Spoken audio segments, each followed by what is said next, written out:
chasing stars and holding you. I can't see the end, but we'll see it through.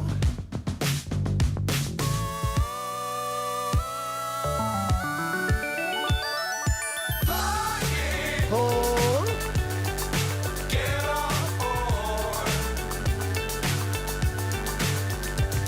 We're smiling. Will you please stop? On top of the world.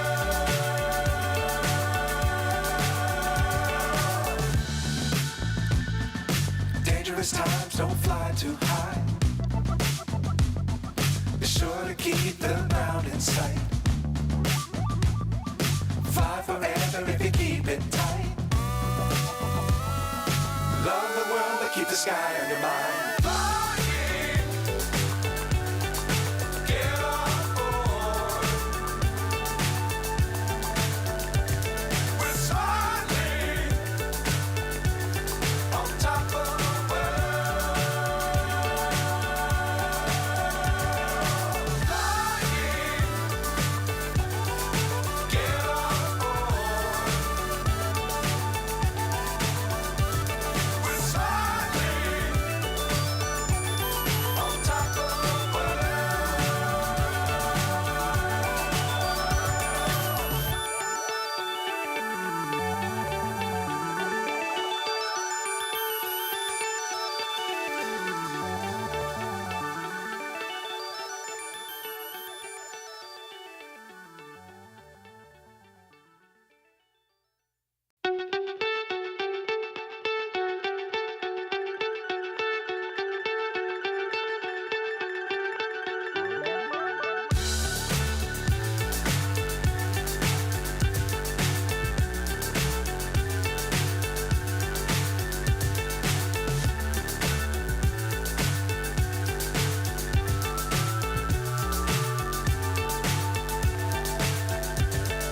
Fly so high, I'm hypnotized. What's up is down, what's left is right. Chasing stars and holding you. I can't see the end, but we'll see it through.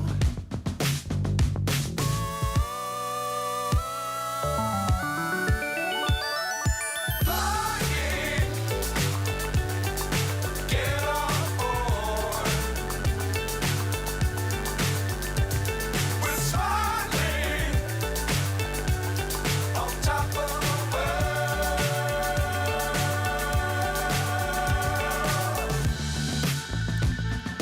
Dangerous times, don't fly too high.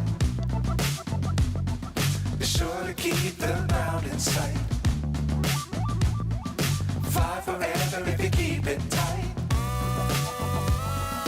Love the world, but keep the sky on your mind. Flying. Get on board.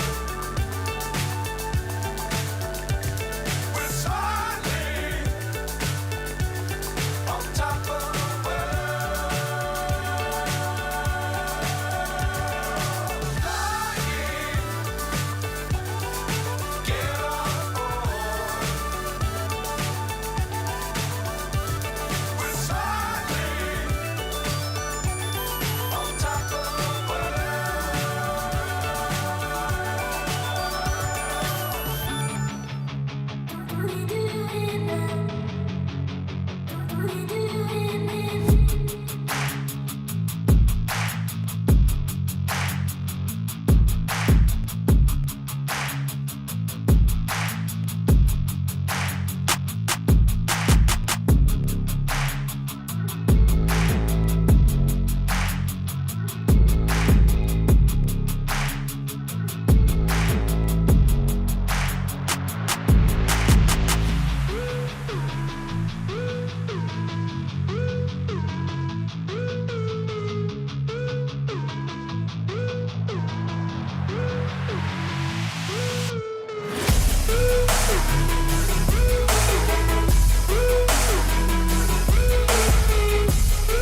is a test super chat alert for $59. Listen, subscribe to myself. Primo, primo, primo, primo, primo, primo. Will you please stop?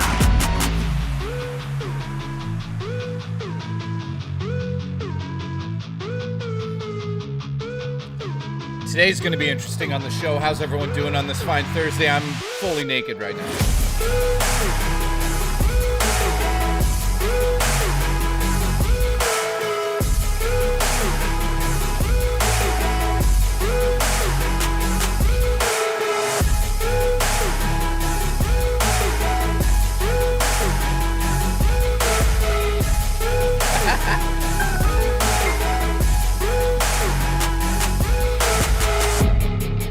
One's 2 cents chili has been sent to me. Official one's 2 cents chili has been sent in.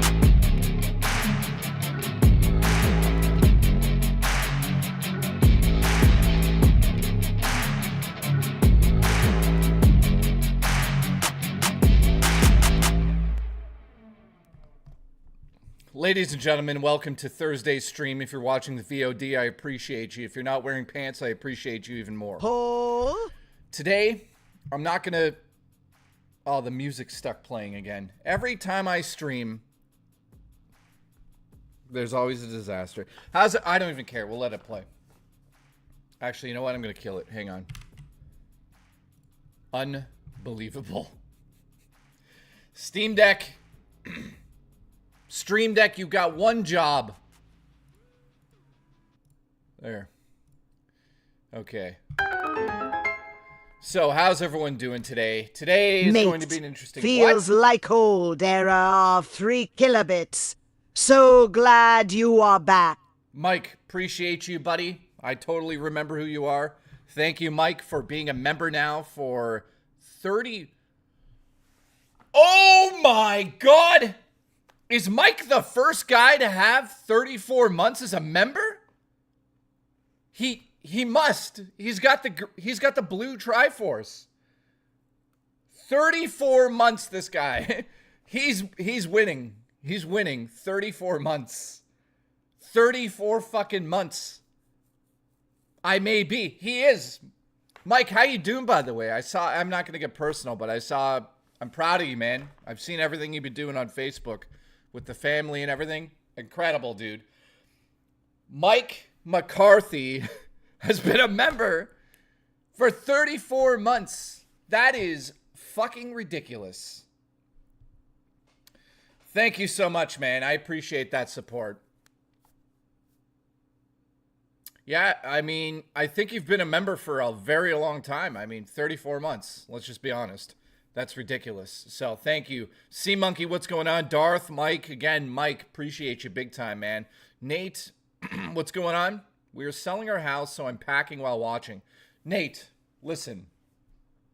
Will you please stop? Not fair he cheated, says Surgex. Dude, that is crazy. I can't believe we have a blue Triforce in the chat. So let me get this out of the way first and foremost. I appreciate everyone that's here. It's going to be slow for a little bit here because everyone's still working. Totally understand that. But if you're watching the VOD, I just want to make this statement. So Ones and I did I'll just be honest. Ones did the calculations for how much I'm going to donate at the end of the month. So I've decided to throw $100 on top of it.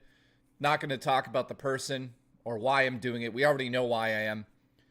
So at the end of the month, I'm going to be donating $500 to Sickids Hospital here in Toronto, Canada. And I'll post about it at the end of the month.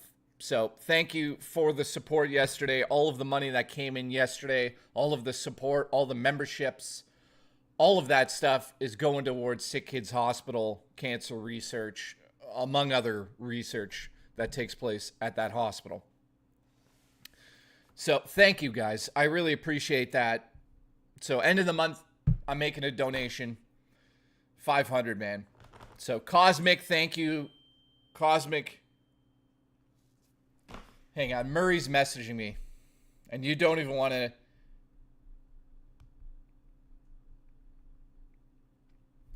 You don't even want to know what she's messaging me about. So, I got a package today.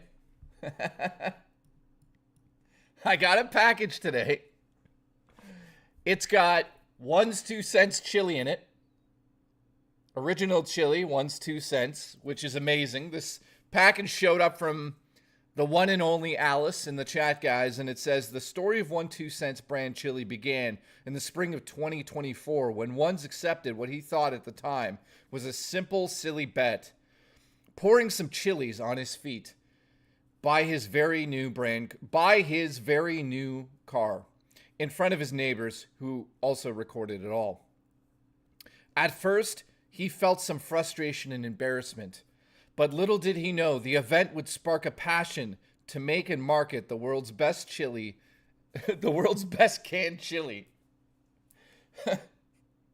It's got 69 grams of protein, which I find hilarious. It's over 5,000 calories. If you read some of the stats on here, it's pretty funny. Ingredients: shrimp, cooked kidney beans, cooked da-da-da-da-da-da-da-da. Everything's normal here. Roof pizza, poutine, yeast extract, and this one's funny, tasty handheld treats. Produced in a facility that produces gout. Warning, produced in a facility that processes gout, sorry. This is the best thing we have ever had on set. There's one other thing, though.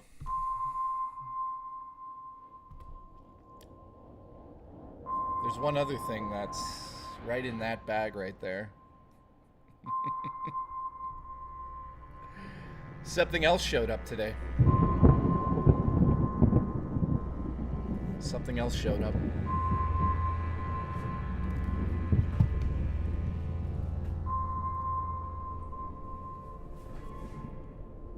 I will not touch it.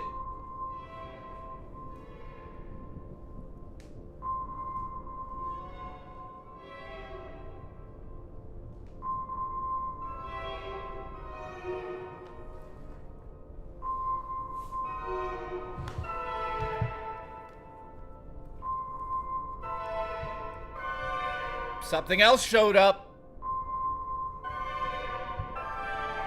Do you guys want to see it?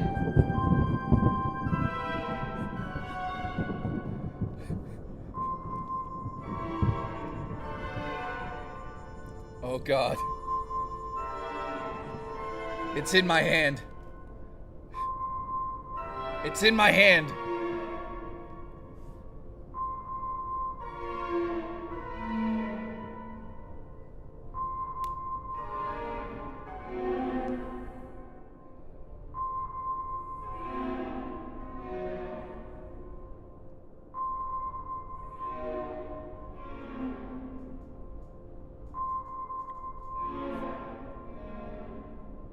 It's here. It's fucking here.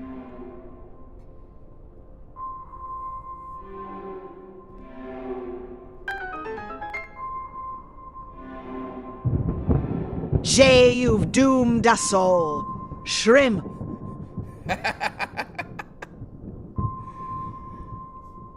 I'll put it away for now.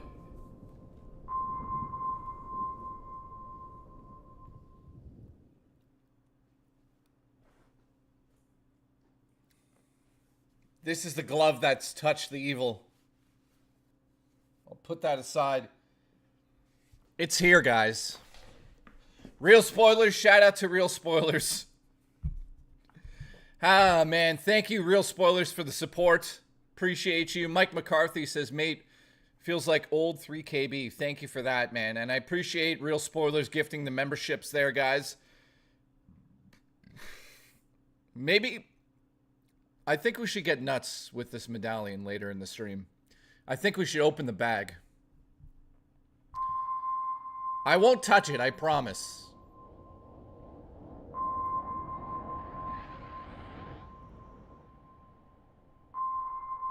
I won't touch the medallion. No, seriously, I won't touch it.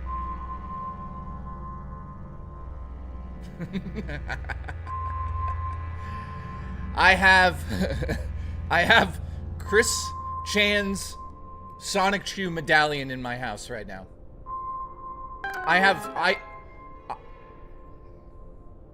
Boogie tried to nerf himself on Loka Lave. I know. The Booch is here. Happy birthday to the Booch. Listen, congratulations to the Booch for being older. Bobby Brown, thank you, dude, for letting me know about that. I don't know. Again, I'm not going to profit off of fake cancer today, so I'm not going to talk about it today. I'm donating $500 at the end of the month because I did that stream yesterday, but we're not talking about it today. So thank you guys. I appreciate bringing that up, but yeah, Boogie held up a knife at the end of his stream yesterday and they had to cut away, which, I mean, you're kidding me? Listen, I'm going to self-harm myself by drinking Mountain Dew, guys. Anyways, Bobby, thanks. Here we go. Raw Dakota, thank you. I'm slashing it with my master sword to break the curse.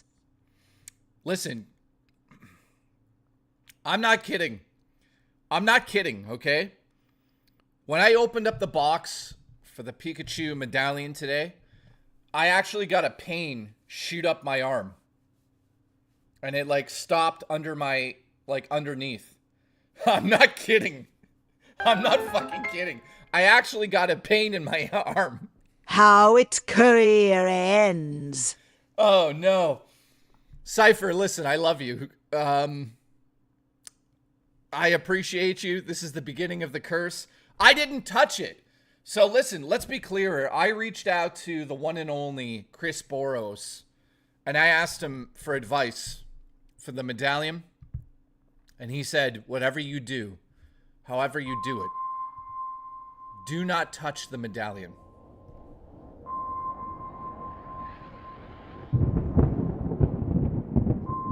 I haven't touched it. For the record, I have not touched the medallion. You guys want to see it again? Oh, God. Guys. No, not touch it. Like, you can't physically touch the medallion.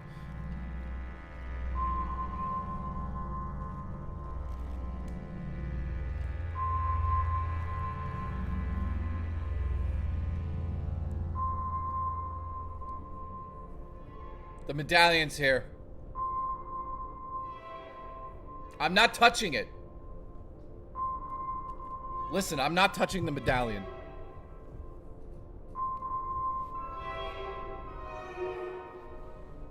Hang on, let's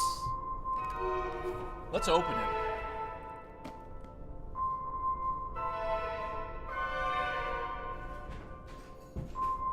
Okay, here we go.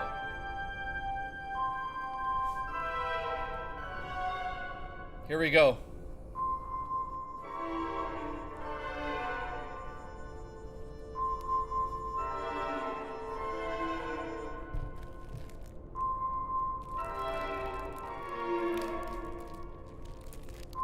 Oh my God, it's real.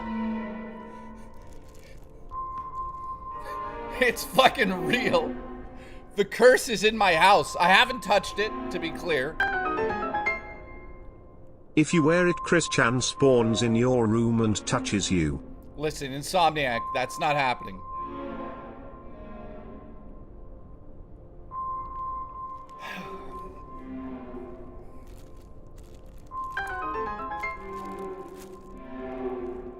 It's here. Guys, look at the detail on this thing.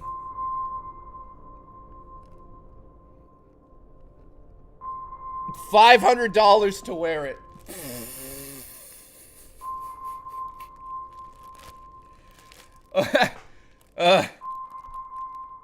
I'm getting seriously. Let me hold it in my hand, kind of.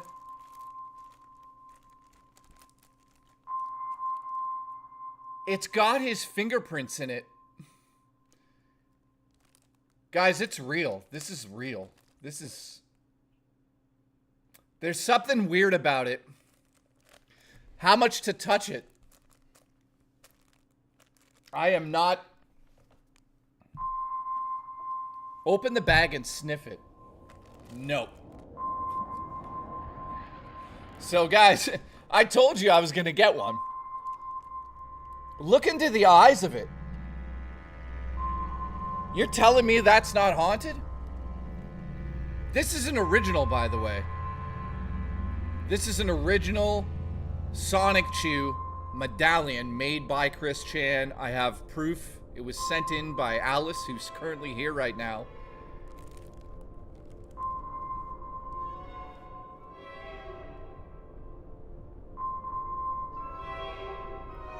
It's real. This is a real Chris Chan pendant. I'm scared to open the bag, to be honest.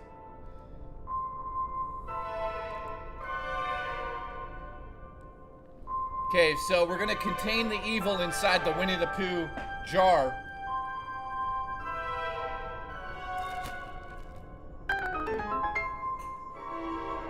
Giving herbal vibes.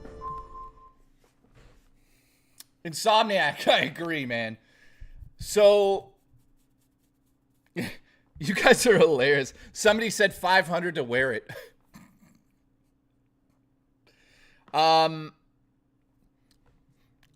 Honestly, I'm going to tell you what we're going to do with that pendant. I'm going to bring in a psychic medium, and the psychic medium and I are going to inspect the pendant together. And once I get a blessing with some holy water, I will hold the pendant live on stream. But we're going to do it properly. So, Insomniac, thank you, man. That's hilarious. Sonic Chew.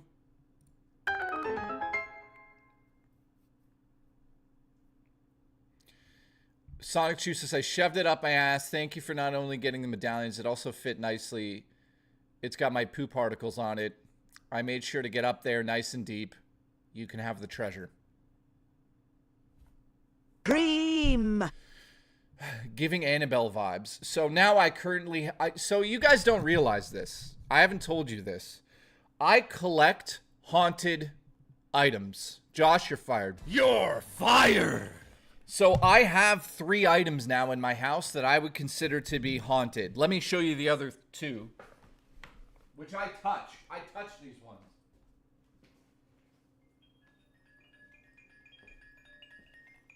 Okay, that one's scary. Yes, I'm going to be ranking PlayStation games today's stream. Just want to show you. So this is Roly Poly. I'm making a short film about him. This thing is old. It's older than me by double. And it's probably the spookiest thing I've ever seen in my life. Roly Poly. Da, da, da.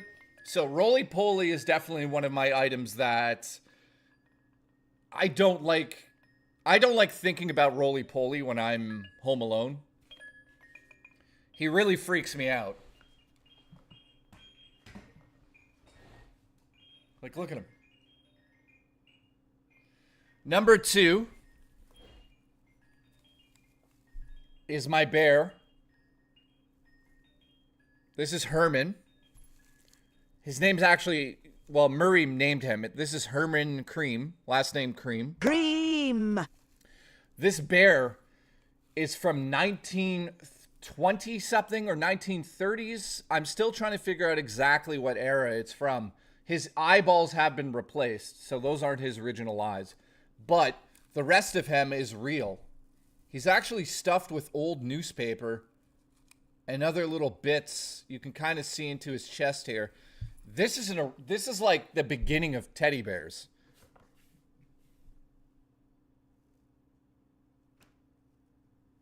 He also makes noises. Listen. He's got a little bit of a... So there's my second item. And now we're going to add this to my creepy collection. I'm going to actually get it put into, like, sealed inside of a plastic case. So if you're just tuning in, we have a Sonic Chew pendant. Leatherface. will now watch you shower and sleep. Glamorous, I love you guys. So I have 3 haunted items in my house. This one being the craziest one. I almost want to just touch it. I could feel, you could feel the energy on it. I'm not kidding. I'm not kidding. You actually can feel, you can kind of feel, it's like a heavy vibe, like a heavy, it's almost like it's saying, wear me. Like, I'm not kidding. I get like a draw to it. Also, it's like, so, I don't want to touch it, but hang on. If you look closely, guys, why I think it's like such a cool piece that's part of my collection now is because it has Chris's fingerprints in it. If you look at the back, which I'll show in detail another time on stream, you could see Chris's like fingerprints and his like markings he put into it. Like, this is real. And it's also in my house. It feels weird to hold, to be honest with you guys. Like, roly-poly felt weird, but this feels, like, extra weird. Like, my arm's, like, tingling.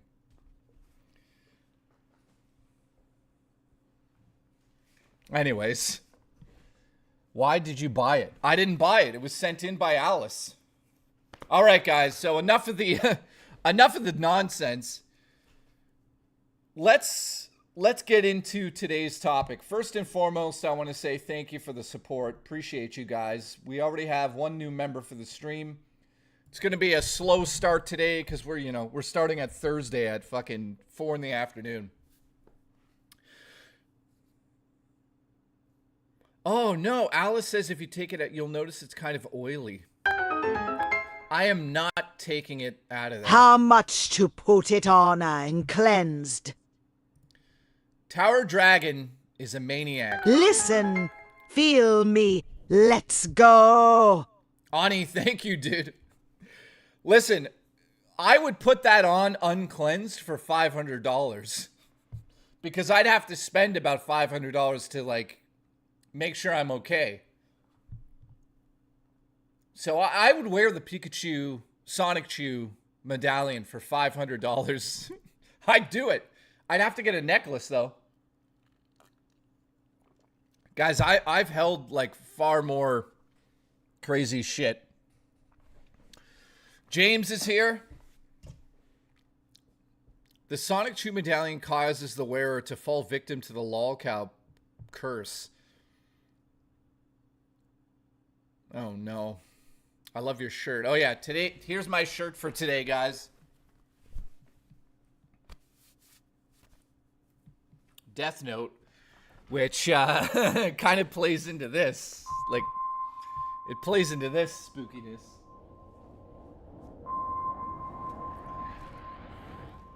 Let's look at it again. If you're just tuning in, something special showed up. I collect haunted items. Somebody get a screenshot of that. That's... Guys, it's really actually messed up to see. Let's get this going, I'm at work. But Jay, I'm currently making a plan on what to make. I think I'll do some pre-BBQ make. Some of my homemade smoked beef jerky. Can't wait to hang bro a glove. Handle with care, yes. I am definitely handling it with care. Shout out to the one and only Black Sheep. Hope you have a good day at work, dude. Appreciate you. Glamorous, thank you so much for the support. So what we're doing today on stream is continuing the debate we had, which I felt like we had a really good time doing last time. We had a discussion about the best game for every system. Now, that discussion was like pretty detailed based on everything we talked about. Hang on, best. So we'll start with the PlayStation 5 because we're gonna go through all of it again. Sorry, we'll start with the PlayStation 1 and we'll work our way up. So just so you guys know, today is also movie night. We're watching E.T. tonight on movie night. So movie night's in 4 hours on the Discord, so make sure you're there for that. You have to be a super and ultimate legend to get into movie night. Starts at 8 o'clock EST. So we're going to be watching the one and only E.T. tonight together. Now, in the meantime, between now and ET time at 8, I'll be streaming for the next 3 hours. We'll be doing this debate. We'll just be having a chill, relaxed chat here. If anything, ET is haunted for sure. Real spoilers, I'll touch you. No love for PC. What do you mean? Oh, yeah. Sorry. Well, yes. Eventually, we'll do the PC debate. I'm working all through the systems. We already started with some Nintendo systems. I decided it makes sense to just go through all of the other systems now for PlayStation. So we'll do PlayStation 1, 2, 3, 4, 5. Cosmic says, I'll be playing Nintendo World Championships. So I get that on Monday. I get that on my day off. I'll stream that next week and see how shitty I am at games. So here's where it's going to get interesting because IGN released this list. And there's going to be some major debate when it comes to what the best PlayStation game is. So this is IGN's list. While... Let me move it over a bit. So let's start this. By the way, if you have any questions or anything, you want to talk about anything else, let me know in the chat. We'll discuss whatever you guys want to do. But primarily, we're doing PlayStation today. Let me just fix this. I'll go that big. So yeah, IGN seems to think that Metal Gear Solid was the best game for PlayStation.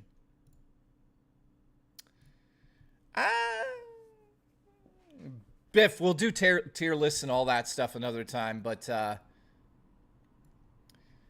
okay.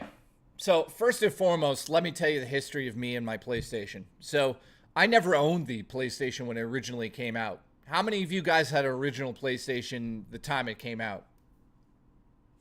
James, I love you. Spyro, some people. By the way, Lolcal's on right now. Not sure if they're legit firing Boogie. Oh. Are they live right now? Is that why? Every time I go live, they go live. What's that? I swear, last night they went live when I was live. Although I kind of planned that, to be honest. But today, I didn't even know they're going live. So Raymond says I had one, but years after it came out. The Booch, by the way, huge, absolute huge shout out to the Booch whose birthday it was yesterday. The Booch is sending me, apparently, he is sending me a PlayStation 1 with the screen. I don't know if he is doing that for real, but he sent me a message on Discord, said that he's going to do it, which is fucking insane, dude. That's incredible. I got to get a copy of Resident Evil 2 and a copy of Final Fantasy 7 when that happens. What I want to do is Booch is going to send out this PlayStation with the screen. I'm going to do a retro review of the PlayStation 1 thanks to the Booch. So that's dedicated to the Booch. Just wanted to shout the Booch out. Happy birthday to the Booch, by the way.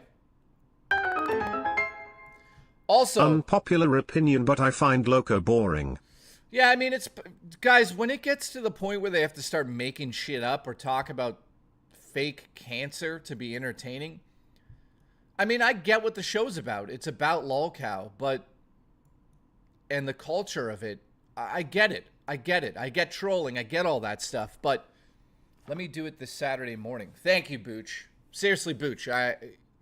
Booch, if you send that, I will lose my mind. Like, I will literally do a review on that. By the way, Booch, I owe you a game. So message me on Discord. Pick a game on Steam. You have Steam, right? I owe you a birthday game, buddy.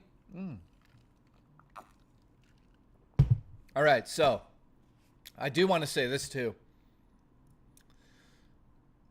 Not to go into the past too much here, but Julie B, I totally get what you're saying. I just want to say this. In 5 months of doing this show now, I never thought we'd still be doing this and I'd have enough support to be able to do this, but I get more than enough support. So I just want to say thank you again to everybody that donated yesterday on stream. Just reiterating here, all of the money I made yesterday is going towards Sickids Hospital here in Toronto, Canada. Plus, I'm throwing in my own money on top of it to round it out to $500 at the end of the month. And I'm doing that in honor of everybody that lost somebody to cancer. I've lost technically 4 people in my life to cancer. So thank you so much for the support and everyone that, during the stream yesterday, I was like, hey, if you donate, it goes towards cancer. Boom. So everybody that donated, memberships, all that stuff yesterday, thank you so much, guys. I'm going to do that at the end of the month as soon as I get my money in from the network. Also add this to the cancer cause. Okay, I'll donate $505 now. Thank you, Amber Heard. I appreciate that, dude. So, yeah. Thank you for allowing me to be able to do this for a living, guys. I know I say it so much on the stream, but it's just the type of person I am. I feel like I owe you guys, and I don't take it for granted. I also don't fake cancer for sympathy. So congratulations. Congratulations. To the LolCow podcast who are pathetic. Hey, listen. So every once in a while, I like to keep things fun on this show. And by fun, I mean getting Alice to send me one of the most haunted objects on the internet at the minute here. Can you believe this is in my hand? If you're just tuning in, the Sonic Shoe pendant or medallion is here. It's here, guys. It's here, and it's real. It is real. This is the only one in Canada. I don't know how many total he had made, but it's here. I almost touched it. Oh, look. I almost touched it. Honestly, I did hold it in the bag already, but I haven't actually touched it. Okay, let's...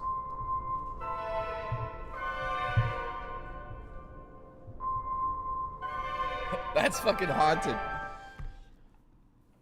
Okay.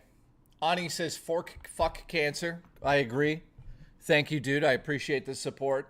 Yeah, I lost my my friend Brad died of cancer. My friend Steve died of cancer. Both huge gamers. Steve had a massive retro collection back in the day. Sorry, something in my eye here.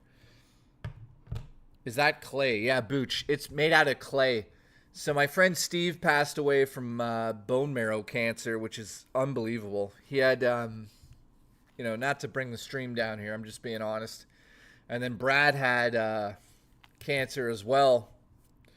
We thought Brad was getting better, but he just, he ended up passing away. I talked to him about 6 months before, and he was like, fuck, this is bad. It's getting bad. And I was like, dude, I'm going to come see you. And before I knew it, I got a message saying that he had passed, and it's just like, holy shit. And then my Opa died of cancer, and my Nana died of cancer. So I think we all know people that have died from cancer. So again, thank you for being part of that donation. I know I wish I could do more money. For cancer. But, I'm not a huge YouTuber who can, do, scam people out of money. And, I'm not one of them. So I'm just a regular dude trying to just be entertaining. How long have I had the medallion? I've had the medallion for 3 hours now. My vision's getting blurry. My right arm hurts. So yeah. We're a bit all over the place today, but we'll stick on our target here as I grab my breast. I don't know if Murray's coming over. Actually, Murray's not done work yet. Sorry, what am I talking about? I think Murray may show up today. I don't know. Hope this isn't the end for Mr. J. Fukugawa, it is not. Myth says rest in peace. I'm fine. You might have had a stroke. Could you imagine? Oh, I had a stroke as I touched the pendant. Give Sonic Chew to Murray. Ha! So let's start with this right away. Metal Gear Solid versus Final Fantasy VII versus Gran Turismo versus Tony Hawk versus Castlevania Symphony of the Night. How the hell do you pick one of those 5 games? Forget the... like, Resident Evil 2 is also on that list. Tomb Raider and Vagrant Story, Crash 2, Silent Hill. This list, guys. How the hell do you pick one of those? Okay, Metal Gear was way ahead of its time. I will agree with that one. But Final Fantasy VII is probably one of the best JRPGs of all time. How do you even say that that's not the best game of all time across all PlayStation systems? Unless I'm losing my mind. But then you got Sympathy.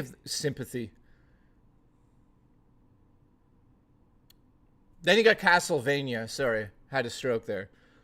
Then Gran Turismo 2, which is incredible. And then Tony Hawk Skater 2. I mean, I don't even know how to do this. And then, of course, Resident Evil 2, Silent Hill, Tactics. This list of games is pretty hardcore when you think about it. Robo says, can you hold up the... Goddamn, fine. How many strokes am I going to have holding this thing? Sympathy of the Night. Here, Taco. This is for Taco. Taco says, hold it up again. Why? Why do you want me to keep holding the thing? Here. It's in a bag.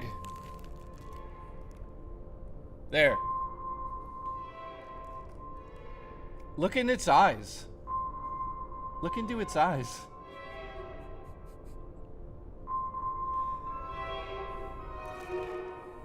Enough of that. That thing's spooky, guys. That thing is spooky. I'm not kidding about this, but...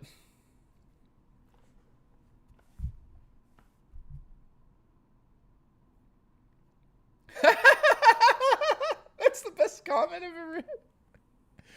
So, is Metal Gear better? Okay, here's a question to everybody in the chat. Is Resident Evil 2 better than Gran Turismo 2? Yes or no? Also, I got a can of 1's 2 cents official chili sent in. I would say yeah. So let's do some polls here, and then we're going to narrow it down. So starting a new poll.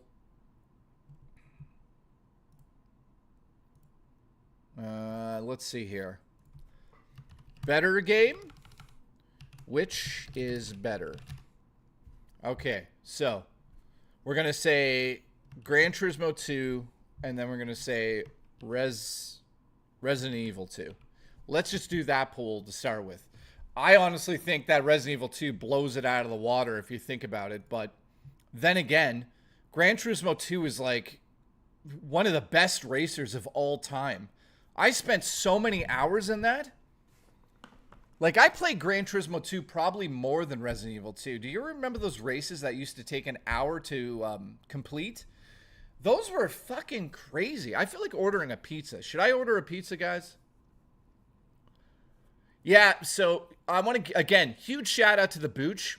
I'm going to do retro gaming nights on stream where we go back and just talk about some of the old games and play some of the old games. So huge shout out to, I think Moogle is here. Moogle, are you still here, Moogle? I think Moogle is sending me a PlayStation 3 that's backwards compatible with PlayStation 1 and 2. And we'll be able to check out some of the games live. Moogle, by the way, when do you plan on sending that out? I'll send you over the money for it. That way we can check out some of the games as we discuss them. Like, I just want to have, like, some, you know, fun talking about some of the old games, playing them a little bit, talking about why they were good, what made them so good. And then also going over some of the worst games of the era. Because there's a ton, I mean, tons of terrible games that I'd love to just check out with you guys too. So, yeah, I'll probably order a pizza. Mogul, do you need me to send money right away so you can just drop it? Or do you want to do it and then let me know how much it costs?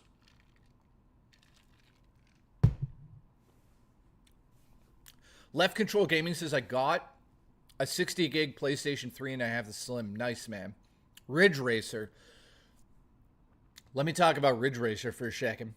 Ridge Racer was, I would consider to be one of the best arcade games from back in the day. I played the hell out of that on PlayStation 1. I remember the Ridge Racer game that came out for the Nintendo DS. That was amazing. Remember Pizza Hut PS1 demo discs. Listen, touch me. Yeah, dude. Who did that?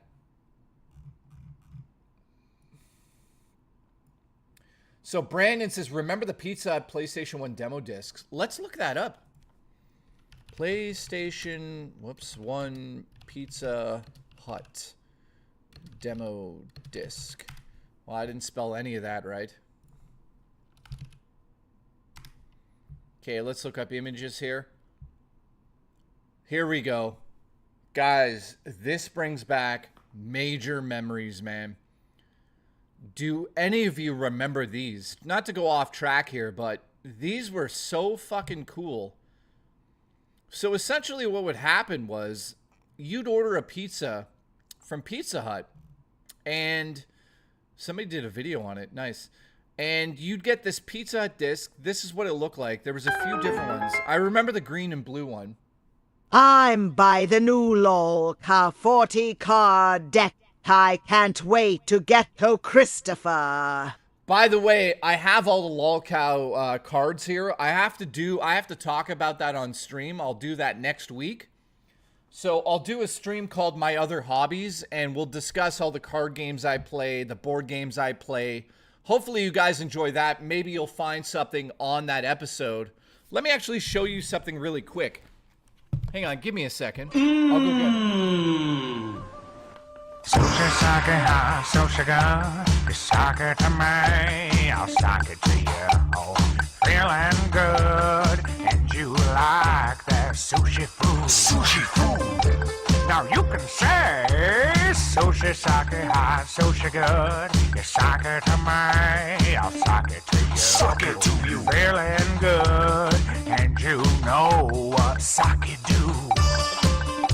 Now you can say, sushi sake hot, so sugar. You suck it to me, I'll suck it to you.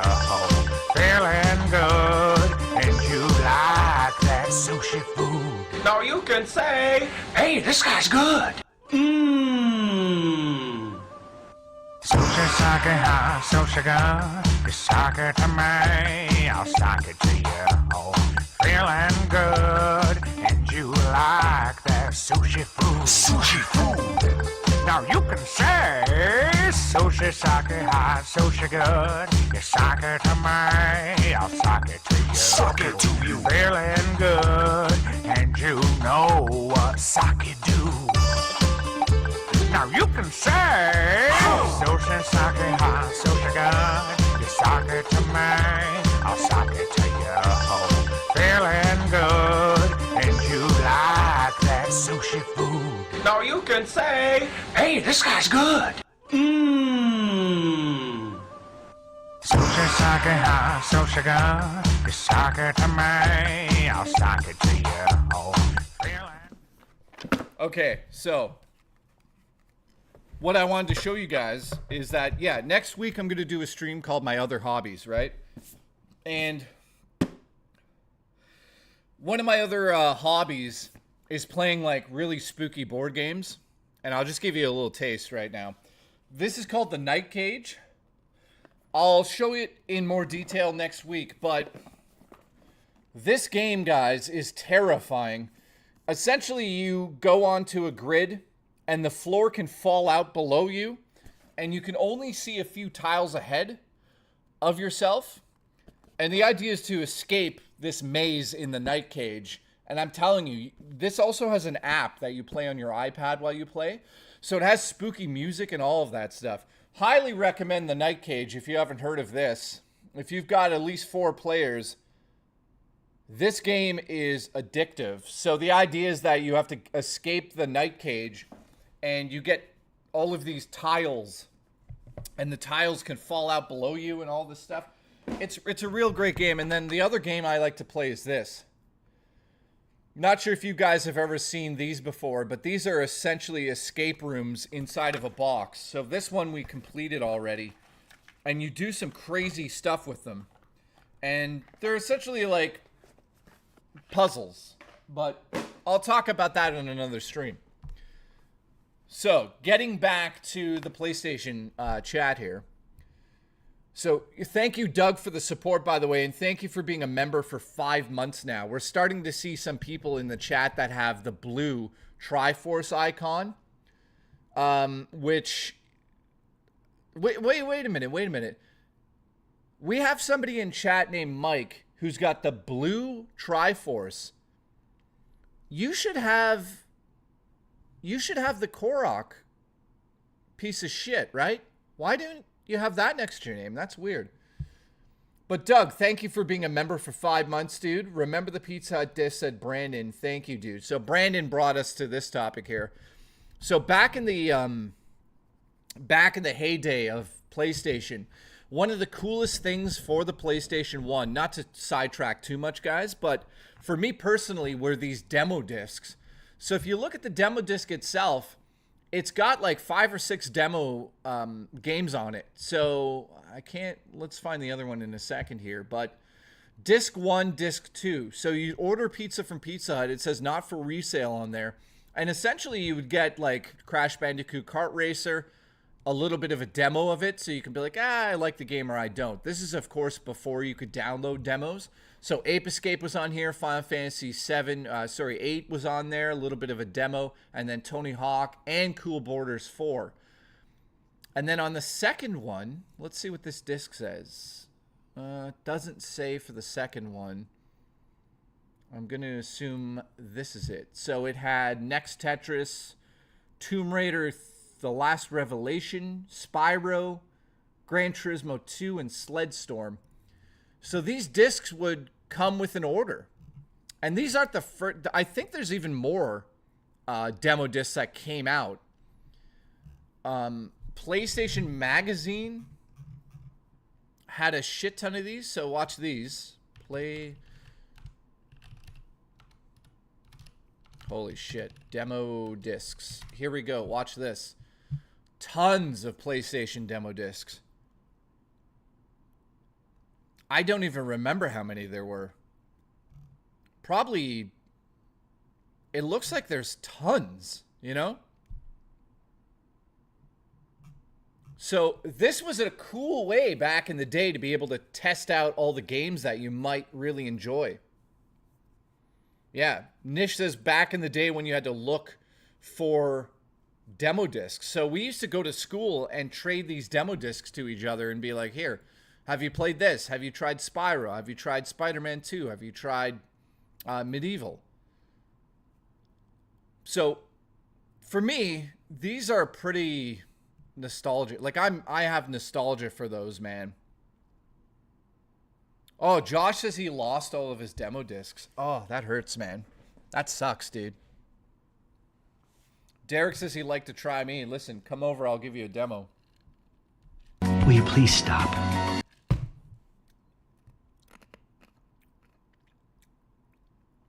Parappa the Rapper. Holy shit. Remember that one? All right, so let's look at the poll here. 69 votes. 69 votes. We're going to end it.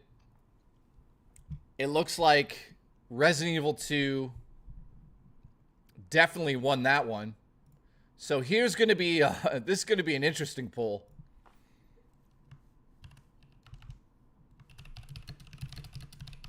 You ready for this one?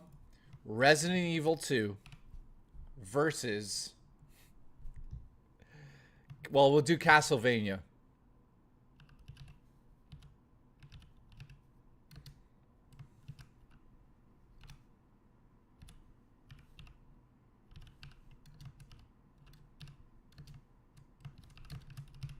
Here we go. Let's see which one's better. Which game is better, Resident Evil 2 or Castlevania Symphony of My Ass? Let's see. Guys, Murray and I are going to start an OnlyFans. Actually, it's an OnlyFins. And we're going to have sex in the shark suits. So... Will you please stop?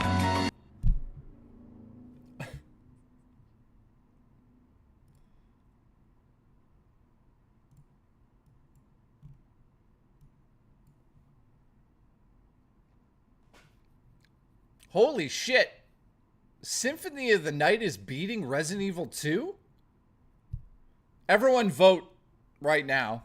Let's discuss Metal Gear Solid quickly here. I gotta be honest with you guys. I've never lied on this show, and I never will.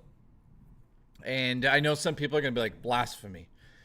But when I originally played Metal Gear Solid, I loved action games at the time. Gotta understand where I was coming from. I was into action games. I didn't like JRPGs. I didn't like RPGs to a certain degree. I like games like Gran Turismo, Tony Hawk, Resident Evil 2, which, you know, obviously I really enjoyed that because it was about zombies. Also, I thought George Romero was going to direct the movie back in the time, but he didn't. Do you remember fighting the boss, Psycho Mantis? I needed to switch the controller to port 2 so you could not read your mind. That blew me away. Juicy Booch, do I ever remember those things? I know, some people are going to be like, ugh. Now, did I play it back in the day? Yes, I never beat the game because it wasn't something... I just got so frustrated every time I got found out, or, you know, like all of these sneaky games, and you wait and you go, okay, now's the time. It drove me nuts as a kid. When I was like 20 years old playing these games, I couldn't do it. I'm just like, I can't do it. I can't do it. I don't have the patience for it. My friends broke controllers over these games. But then certain people out there were like, Final Fantasy VII is the best game ever. Now, here's a side story. I never played Final Fantasy VII until maybe 7 or 8 years ago when, are you ready for this? I was on Twitter one night, and the gaming historian, Norm the gaming historian, saw a tweet from me saying I never played Final Fantasy VII, and Norm the gaming historian sent me $20 because we used to be friends back in the day, and he's like, you need to go play Final Fantasy VII right now. So that's a weird story. What a way to play the game for the first time. So that was my first experience with that. Castlevania Symphony, another game that I never played back in the day. And the reason why I didn't play a lot of these games is we grew up pretty poor. So, Will you please stop? Congratulations. my mom couldn't really afford games. I didn't have a job until like I was 19. I left.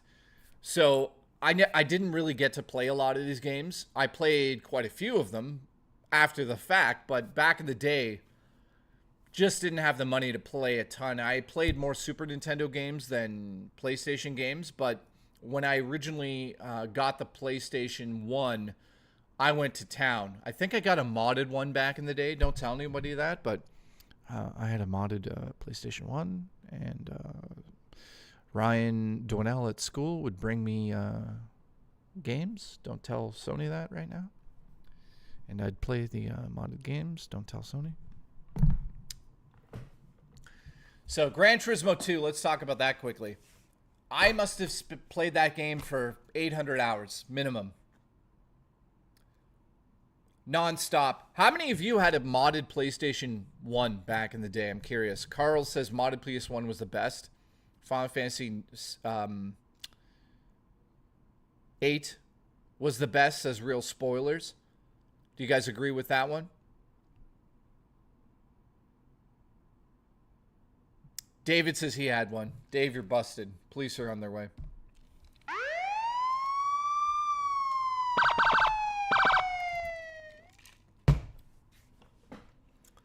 I had a modded PS1 with like 200 games, says Nate. Crazy. See, let me talk about this quickly for a second. when I was young, you guys got to keep in mind I'm like 40,000 years old. I'm actually 43, almost 44. When my mom had me, I never had a father figure in my life, so my mom got me into video games from a pretty young age. Actually, to be honest, it was my Oma and Opa that got me into video games. I actually started out on the Sega Master System of all systems. I didn't have an NES. I didn't know what Sonic... at the time I knew, but I didn't even know what Super Mario was. I actually knew what the Sega Master System was before a Nintendo system. That's got to be 1980... Man, I'm really dating myself on this one. 1980... I must have been 5 or 6, so I'd say 1986 or 1987. That's when I first started gaming at my Oma and Opa's house. I went over to their house. They had a Sega Master System set up. They were Dutch, so I'm sure they were stoned out of their minds, and they just played video games, which, great. That's what got me into gaming. And then when I started to go to school, that's when I was like, wait a minute, what's a Nintendo? So I got my first Nintendo, and the first game I got for it was unfortunately Castlevania 3, I think. My dad bought me a copy of it. I remember it being like $79 or something, and he was complaining about the price. My dad's not the best dad ever.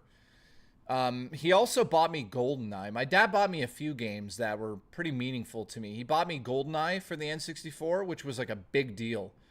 I remember going to Toys R Us and getting GoldenEye, and he paid for it, and I was like, this is the best day ever. And I played GoldenEye so much. The crazy thing is, like, I don't know what happened to my old systems. Oh, no, I do know what happened. My mom had them all in storage, and somebody broke into the locker. Listen to this nonsense. Nintendo, Super Nintendo, my Dreamcast, my Sega Master System, my PS2, I believe. All of my games were in storage, and someone broke into the storage locker when I was young and stole everything. I got a super mushroom ready for your hole. Hole? IGN don't have Xenogears or Parasite Eve on that list, shame. Yeah, I know. So Kyle, first and foremost, thank you, dude. I appreciate it. I'd put that mushroom tip in your hole. Hole? Kyle, hope you're doing well. And Darth Omegas, thank you, man. Been a member now for 4 months. Says IGN don't have Xenogear or Parasite Eve on that list. Such a shame. Dude, you're telling me? I'm going to make an announcement right now. I've never played Xenogears, and I know people are going to be like, what the hell? I just installed emulation on this PC, so I'm able to emulate certain things. I have kind of made a rule that I'm not emulating anything I don't own. I'm just that way. You can't talk me out of it. So I did buy a copy of a game that I downloaded, to be honest with you guys, which was Future Cop, LAPD, for the PlayStation 1. I bought it on eBay, and it's going to take like months to get here. So I got it. We're not waiting. Sony, we're not waiting. Deal with it. Congratulations. You're fired. So there are some games that I'm going to experience over the next little while, and I'm pretty excited about that.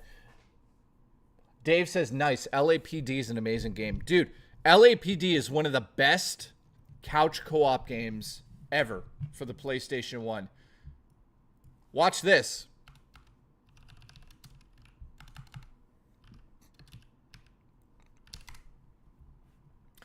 If you guys have not seen this game yet, it is couch co-op. Oh wait, there's a 2-player right here. It's couch co-op, and it's like, it's so fucking good, guys. I don't even know how to describe this game. You're basically in a mech that transforms into a bike or a car, and it's sort of futuristic, as you can see from the video here. And you're essentially going around these maps, taking out enemies, taking out bases, taking out strong points, taking out different helicopters that are flying over the city. This is obviously one of the later levels in the game. But this game, man, is so underrated. I played this on my Macintosh computer back in the day for hours and hours and hours and hours. So, yeah, see, you got some mech action going on there. And it was also sort of like a tower defense game to a certain degree. So you would have to like take down different aspects of the bases. So some of the bases would have, oh yeah, by the way, you could choose different weapons on your mechs. But as you could see, it was like multi-layered. Look, flamethrowers. So he's taking down like a turret on the side of a base. I love this game, man. Also, the sound was awesome. Enemy within Blue Base perimeter. Blue Base is under attack. Amazing game, man. Amazing game.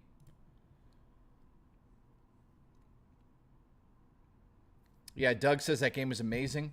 It was, man. So let's stop this. We've got 77 votes.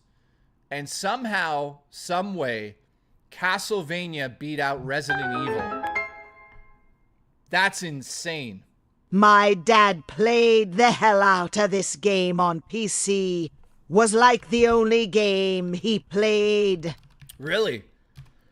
Dude, that Billy, that's amazing. Thank you for being an ultimate legend for 5 months now, man. I hope to see you on movie night tonight. By the way, movie night's at 8 o'clock tonight. So in about 3 hours and 20 minutes, we're going to be watching the one and only. I'll give you a hint on what we're watching tonight. Ready? That's what we're watching tonight. Oh. So, hope to see you there, Billy. Oh, Billy. Here we go. So, the next poll's going up. I can't believe Castlevania beat out Resident Evil 2. So, Castlevania. And we're going to do this one. Final Fantasy.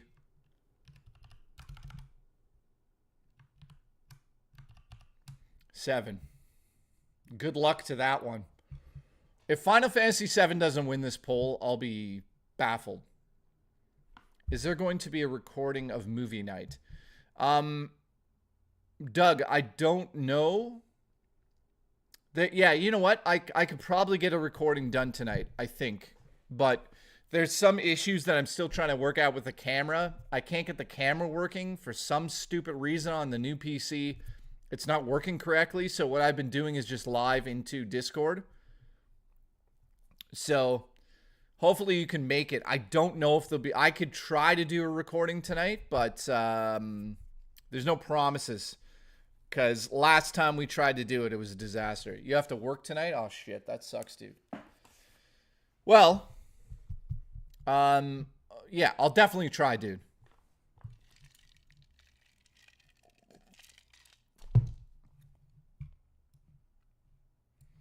Okay. So while we wait on that poll, let's talk about the biggest game on this list. You know, in terms of like, now it's not the biggest game, but why I say biggest game is because this fucking game, guys, this game, Tony Hawk Pro Skater 2 was so massive back in the day. I can't believe how big of a game that was. Every single child that I went to school, in high school with, we're talking about grade 9, 10, 11. Every kid had Tony Hawk. In grade school, I mean, everywhere. It was everywhere. The music, the fucking music of Tony Hawk was so good back in the day. The soundtrack was so amazing. Tony Hawk was like a juggernaut. If you didn't own Tony Hawk back in the day for PlayStation 1, you were a loser. That's how big of a game it was. So I got into skating. You know, I'm so old.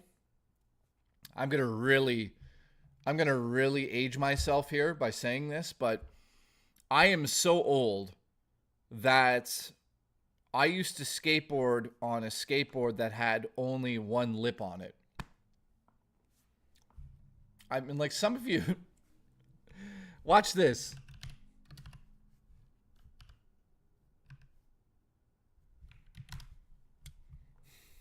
So I used to skateboard on a skateboard that was so old, it only had one lip. Like, we're talking 1989 is when I started skateboarding. It basically, I don't even think you can find a board that even looks like it used to. By the way, I'd love to get a skateboard. It's been a while. Skateboard, one lip.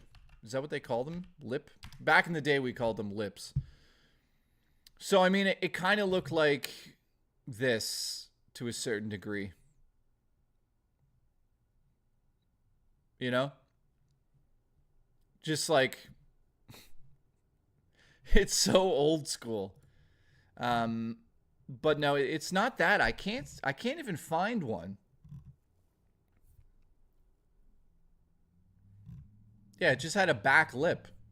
Kind of looked like that. Kind of looked like that, guys. So well, that one has a front lip. The one I had like, it reminds me of like a shark. It had like a really wide front that, yeah, I don't know. But long story short, yeah, I haven't had a skateboard for a long time. But the reason I'm bringing that up is I started skateboarding in 1980, probably 1988, when I was like 8 years old. I know some people are like, you didn't skateboard. I got into it pretty hardcore back in the day, to the point where I could do tricks and all that crap. I haven't done it for like 10 years, so I'd probably break my hip if I got on one. But back in the day, I used to be pretty good at it. Did the shark have sunglasses on it? Yeah. What shark? Wait, what? Google 1980 skateboards. Yeah, no, that's a good point.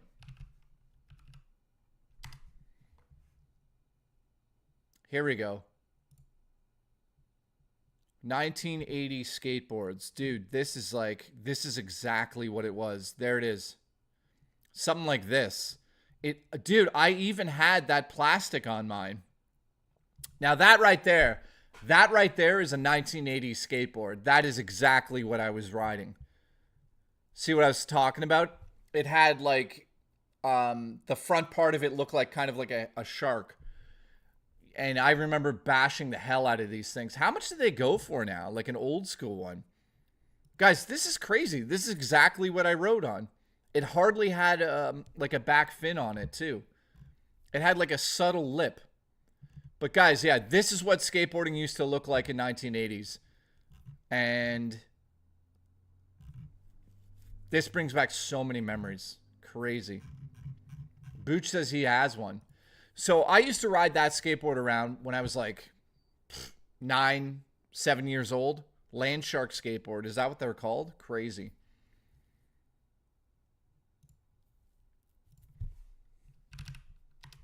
How much does a skateboard go for right nowadays? Skateboard deck. Let's just see. So you can get decks for like 60, 70 bucks now. I wouldn't even know where to begin. Tony Hawk and Tiger Woods games were my childhood. Let's look up Junji Ito skateboard. If there's a Junji Ito skateboard, I'd buy it in 2 seconds. I would buy a Junji Ito. No, there isn't. Or at least on Amazon, there isn't. Okay, let's look up like, what's another like character I'd want on my skateboard? There's Minecraft skateboards. There's probably everything. There's Tony Hawk skateboards, of course. So I used to collect skateboards as well, just for the artwork on them. But yeah, none of these, whatever. I would never buy any of that. So, Glamorous says Tony Hawk and Tiger Woods games were my childhood. Dude, I used to play, Glamorous, I used to play Tony Hawk as well back in the day. We used to get on Xbox 360 and just play multiplayer Tony Hawk games all night. Those were the days, man. What doesn't Booch have? Wolf Games, what's going on, dude? Booch has everything. Booch has, like, everything ever. Oh, Christopher. Oh, Christopher is here. That guy says Boogie lied. Well, we know Boogie lied. We already went over this yesterday. So here I am, doing everything I can, holding on to what I am, pretending I'm a Superman. Crazy. Real spoilers, man. Thank you for that, by the way. Thank you for the support, guys. Real spoilers, I appreciate that super chat. That brings me right back. I mean, the Tony Hawk games were mind-bending because it was like this, you wanted to be in the culture of skateboarding, so you get Tony Hawk. That was kind of your pass into it, but it wasn't really into the real culture of skateboarding. When I skateboarded, there was no... Yeah, that was Melancholy, by the way. Michelangelo from 3 Kilobytes and I used to listen to that album nonstop. But yeah, getting into Tony Hawk back in the day was like this sort of like cool pass. All of a sudden you're like a skater, even though you've never rode a skateboard. So many people are like, oh, I'm so into skateboarding now. I'm like, yeah, do you skateboard? No, but like I got Tony Hawk. It was like, I was like, okay, go skateboarding and talk about smashing your knee off the curb and we'll see how much of a skater you are. I almost broke my legs like multiple times in like 1989 skateboarding. And, you know, the last time I ever stepped on a skateboard, I fell backwards on my hip. Posers, man. Jay, you ever play Alien Resurrection on PS1? Didn't you catfish Michelangelo? Catfish? Oh, yeah, we did. I didn't do it. Do you guys know that story? Oh, my God. So there's... let me tell this side story. Now, you guys don't know these people anymore, but, like, Michelangelo was the guy that was on this show with me. Michelangelo was on ICQ, probably 1998, 99. No, 2000. No, it was 1998 and 1999. Michelangelo was on ICQ. I'll make this a short story. And my buddy Mickey and Eonis, who's been on the show, who's coming back. Eonis and M went on ICQ and pretended to be this girl from school called Marta. Her name was Marta. And they pretended to be Marta and told Mike that, like, hey, we're into you. Like, my name's Marta. You know me from school. I'm into you. And they got Mike to, like, take off his pants over ICQ and, like, jerk off. And, like, and the next day at school, they were like, hey, what did you do last night? And he was like, nothing. Oh. Thank God for these things. Clear my nose out. Just so you know, it's a Vicks. Just so you know, it's not weird drugs. And they got him to, like, jerk off. And the next day they were, like, in the school. And they're like, what did you do last night? And he's like, nothing. They're like, did you have a fun time on ICQ? And they're like, that was us. That's legendary. I mean, unbelievable. Unbelievable. I mean, I can't believe it.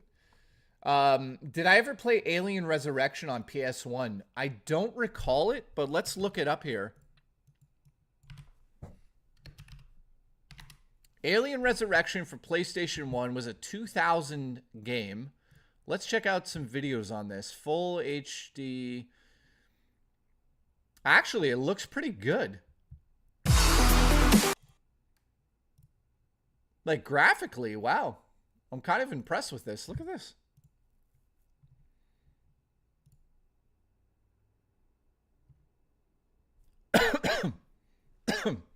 Wow. I'm sensing a bit of an inspiration happening from Doom here.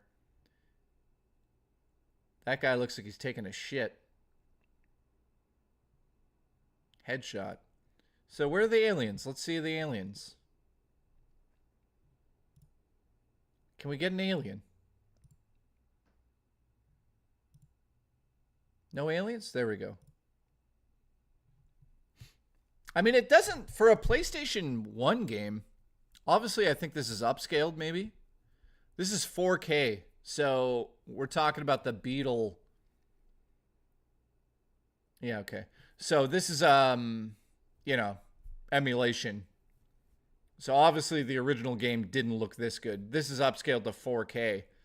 To be honest, when you upscale a PlayStation game, that looks pretty good. Now let's see if there's like footage of the actual game. So now you've seen it upscaled. And now that's the original. Wow. What a difference. Technology these days is pretty insane to be able to take a game from 99 or 2000 and upscale it to look that good.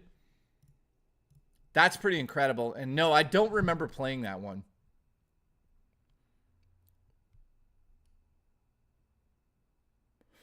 Yeah, it takes us like upscaled PlayStation 1 games are so crisp.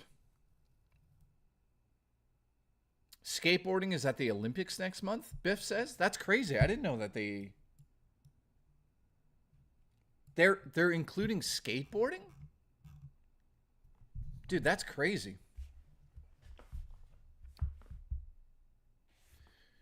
Okay, so let's end this poll. I don't believe this, but somehow Castlevania has beaten Final Fantasy. Okay. That's absolutely insane. Okay, here's a good one.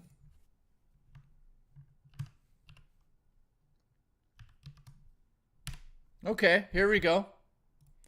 Let's move on here. There you go. Castlevania or Tony Hawk Pro Skater 2. Good luck.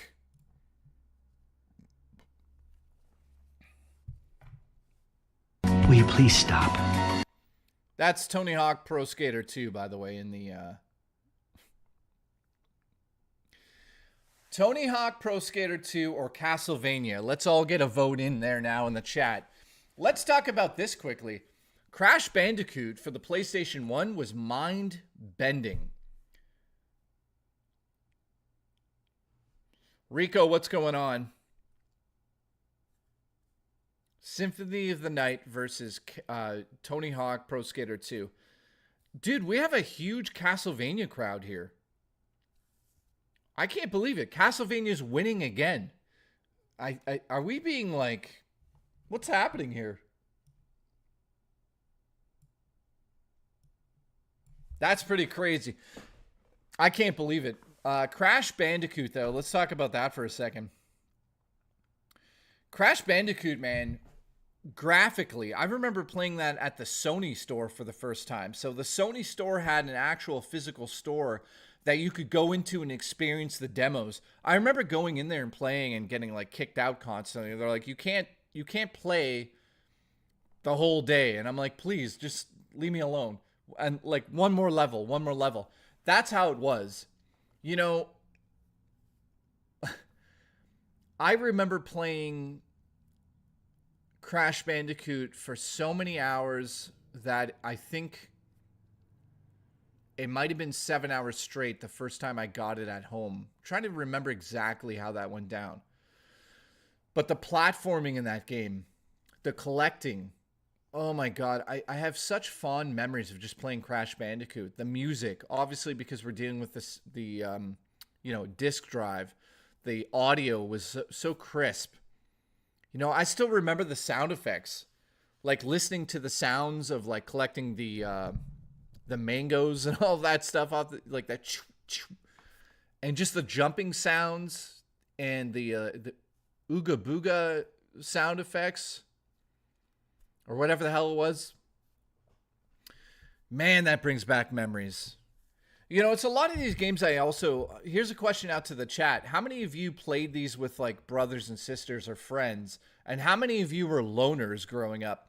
I was a bit of a loner when it came to gaming to a certain degree. When it came to GoldenEye, we used to get together and play that all the time. I used to also play a shit ton of Resident Evil 2 with one of my good friends and Mario 64. But when it came to like other games, like the first time I ever played Silent Hill 2, which we'll talk about when we get to the PlayStation 2 side of this debate, the PlayStation 2, man, I remember the graphical... Well, I shouldn't even talk about that yet. Let's just finish this debate on this side of things because it feels like we're getting to the end here.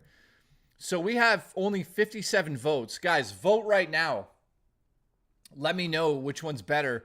Tony Hawk Pro Skater 2 or Castlevania. Vote now, guys. Votes up there. We're waiting for about 80 votes before I end that poll. King of Les says I was a loner.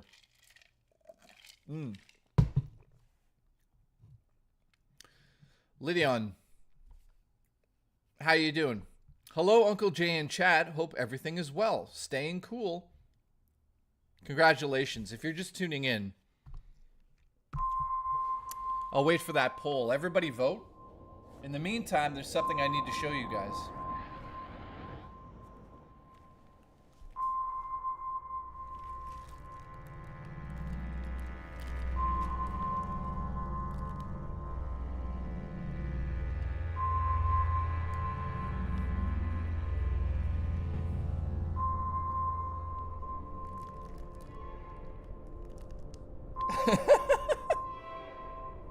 Yes, this is real. I'm not kidding. It smells like shit.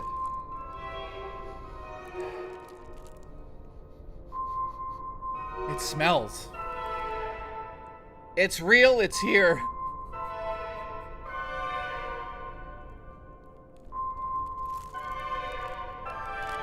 I haven't touched it.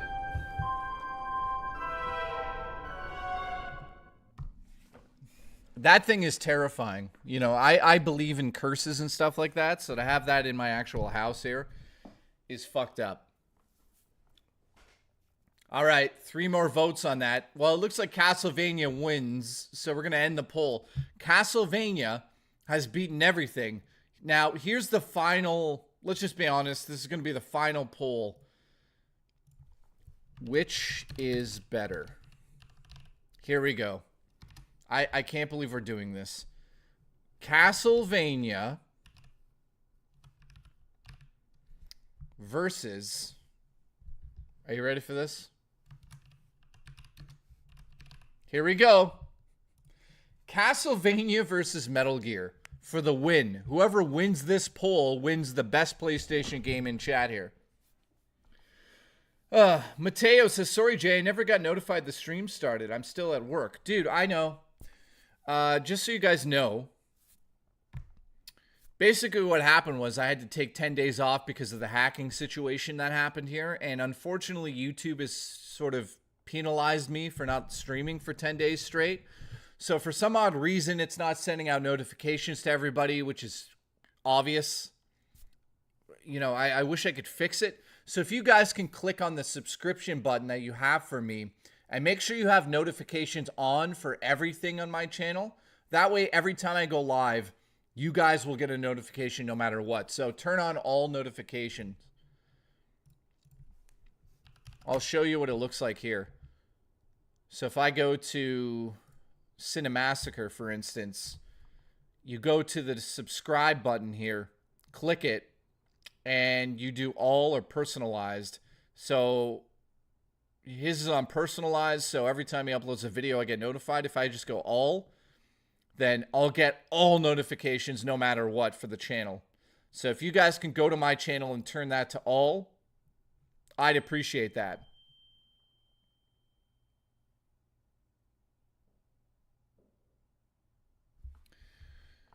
Wait a minute. Sony just emailed me.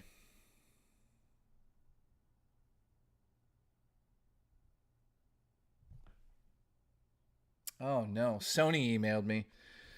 Good afternoon, Jay. Hope all is well. Today, PlayStation and Firewalk Studios announced that Concord's open beta is now live on the PS5 and PC from today until the 21st.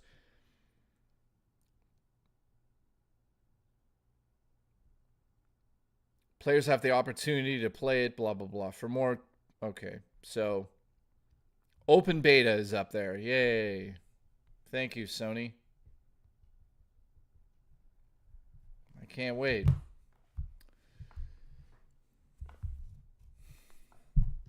When's the Black Ops open beta? Actually, I think I got an Activision email about that. Hang on.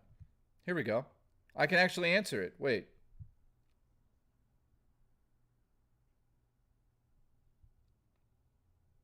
I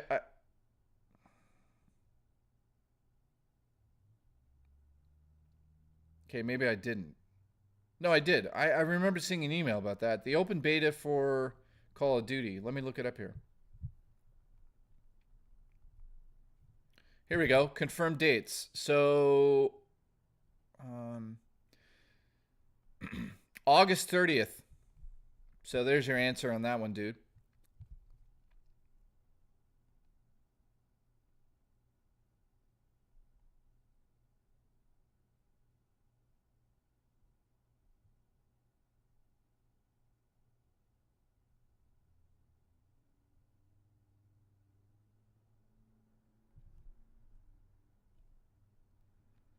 Sorry, this is...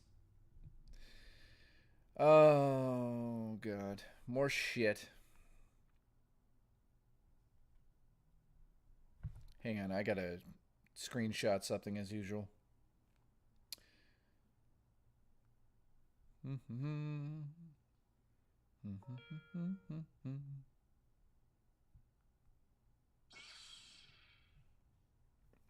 There we go. All right, so thank you for turning on notifications. I'm scared to look at the... Move ring closed. I'm scared to look at the total here. And we're going to move on to the PlayStation 1.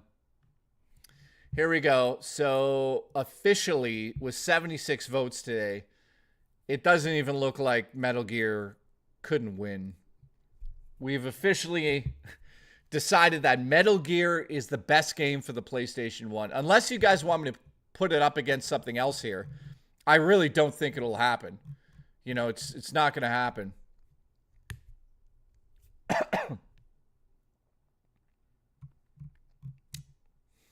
Nightbreaker, man. I'll read your super chats as it pops up, dude. I see that. I'm sorry, man. That's ridiculous.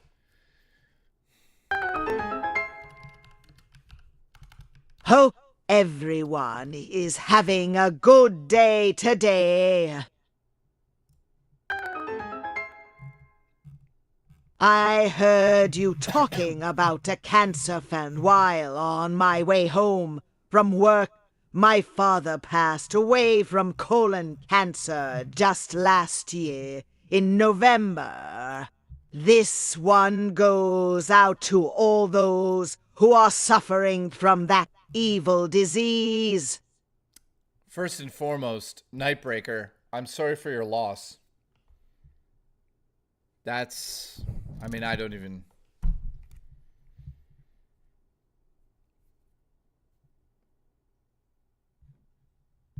Nightbreaker, again.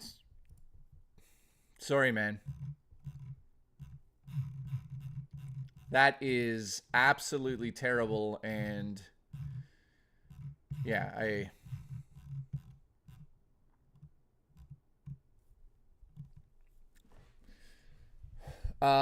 Drummer Punk has now been a member, an Ultimate Legend for 5 months. I hope everyone's having a good day. Thank you, man. What is going on with my watch? Drummer Punk, how you doing, by the way? Appreciate you being a member for 5 months now. Thank you so much. You got that pink Triforce still. I think next month, 6 months in, everybody gets a different color. So let's just all take a second to say to Nightbreaker, sorry for his loss. Everyone's here for you, man. If you ever need to talk, you go into the Discord. And, you know, it's again, what I said the other day was that, you know, these people that we know personally that pass away from cancer, they wouldn't want us to sit around and be miserable about that for our whole lives. Obviously, people need to mourn in different ways, but I know for a fact, like my buddy Steve and my buddy Brad, if they came down here right now and were like, hey, how's your life going? They wouldn't want me to be sitting around, you know, depressed or anything over the fact that they passed from it. they'd want me to go on and do things in life. So some of the things I do in life now are in honor of those people. So I suggest if you've ever lost anybody from cancer, to really, if you want to honor those people, honor yourself. Make sure that you're taken care in life, taken care of in your own way, I should say. When my buddy Steve died of cancer, I'd put the ET soundtrack on, and that's how I got into cycling. So you guys know I'm a cyclist too. I've got a cycle bike back there. So I would basically go cycling with, ET blasted in my ears, the ET soundtrack, and I would think of Steve and think about with him like going biking and stuff. And it was a real motivator for me to like just be healthy.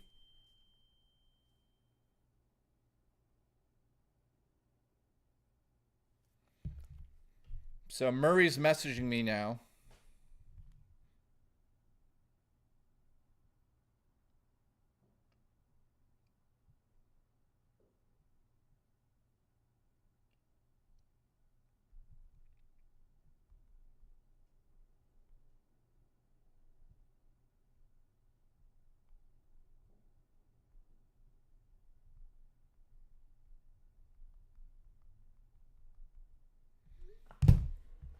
I don't think Murray's coming today.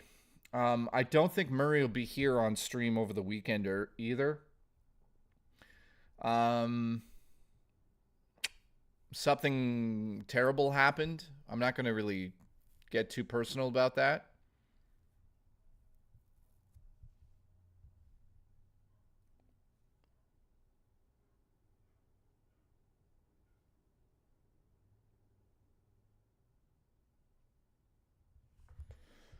So yeah,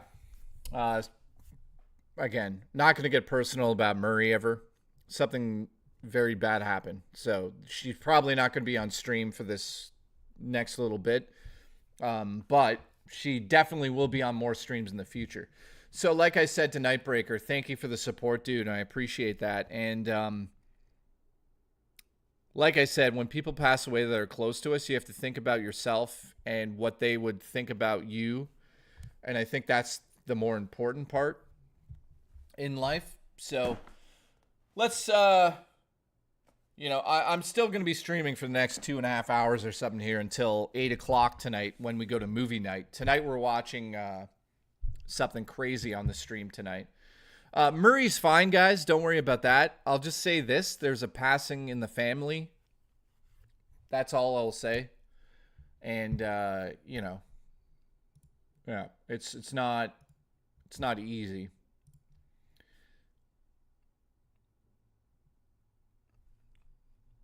So yeah, trust me, Murray's excited to get back on streaming and stuff and have fun with us. But family member passed away and it's not easy. So thank you guys, I appreciate that.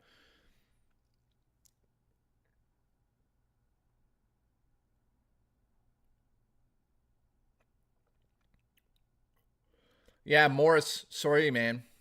Sorry for your loss. So, other streamers don't like to talk about private matters and that sort of thing. And I've learned my lesson to get like not too deep into my private life. But I feel like sometimes I need to tell you guys certain things because there's certain people having issues out there that I would say maybe some people just need to talk. When I was growing up, not to go on a sidetrack here, we're going to move on to the PlayStation 2 because it looks like Metal Gear has destroyed everyone. So the second list, guys, is actually a little bit more... This one's crazy. What's the best PlayStation 2 games? We're going to go over this list next. I mean, this one's more personal for me because I played a lot of these games. And then they have the voted by the readers list. So God of War's major on there as well. But we'll get to the PlayStation 2 in a second here. But thank you, Raymond. Appreciate you guys. Jeff, I see that donation. It'll pop up in a second. But like I was saying, the only reason I ever talk about anything is if I feel like it's going to help people out there. So I appreciate everybody that just fucking listens to me because, you know, I'm 43 and I've been through a lot of shit in my life. I'm not saying I know everything. I'm just saying I went through a lot, and maybe if you're going to learn something from me, then that's all I would really want. NGS was a good game. It didn't truly shine, and Tilms too. So in my opinion, Castlevania Symphony of the Night was better. Will you please stop? Jeff, thank you for the support, dude. First and foremost, let me just say this. You guys that do the super chats and the memberships and the tips, you guys make it so we can do these streams. Thank you to you guys. Seriously, I very much appreciate that. So, Jeff, Metal Gear was a good game, but it didn't shine until Metal Gear Solid 2, which I kind of agree with. I kind of agree with that one. So, Castlevania beats Metal Gear 1 in Jeff's opinion. Remember, all of these ideas, by the way, you know, my game's better than your game. It's just personal preference, right? None of these games are better than the other ones. But, you know, I like to have these debates just to see what you guys are into. And sometimes we stumble across games that you might not have played. And you should go back and enjoy some of those games. There's a lot of games I haven't played. I've never played Earthbound like a jackass. Robo Taco says that she sent me something. So I'm scared to look at it because she's also the same woman who said spit on her thing. Metal Gear Rex Glass 3D Slides. What the hell is that? Oh, that's pretty fucking cool. So it's multiple layers of Metal Gear's... I think that's like an interface. That's pretty fucking cool, actually. Where'd you get that? Here, let me show it on stream here.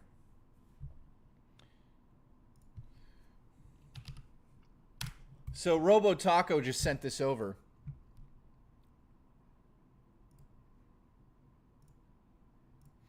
I guess this is at her house? But check this out. She must be a hardcore Metal Gear fan to fucking have something like this in the house. It looks like it's like one... It looks like it's 3 panes of glass and basically creating that 3D effect like a hologram. That's pretty fucking cool. By the way, if you guys want to show me your collections or anything cool that you have in your house or anything that... Raymond, yeah. Anything that you want to share in that regard, just send it over. I'll show it on stream for sure. By the way, we're at 903 members. So because of yesterday, I think we got 35 members yesterday. So thank you for the membership stuff, guys. I appreciate that. And Not to mention CASTLEVANI Symphony of the Night was the blueprint to all other Metroidvania games afterwards. Yeah, Jeff, thank you again, man. I appreciate the support. So what Jeff's bringing up is actually a good point that I'll bring up here is that... Hang on a second. Let me fix this issue. So what Jeff's talking about there is that Symphony of the Night influenced so many devs out there.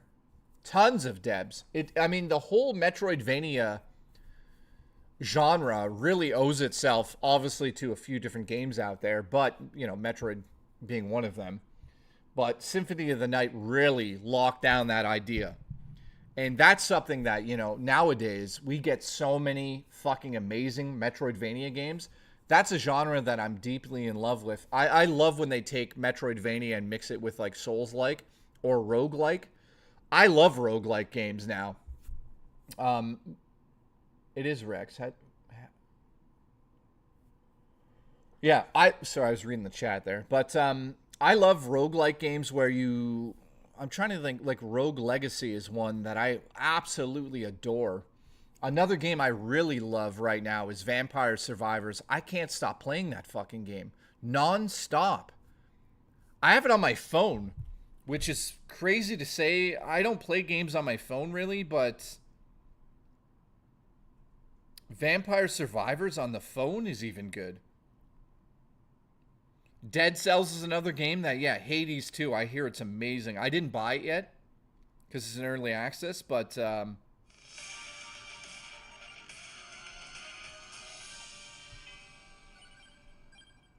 yeah, like copyright strikes. That fucking music, man. Listen to this.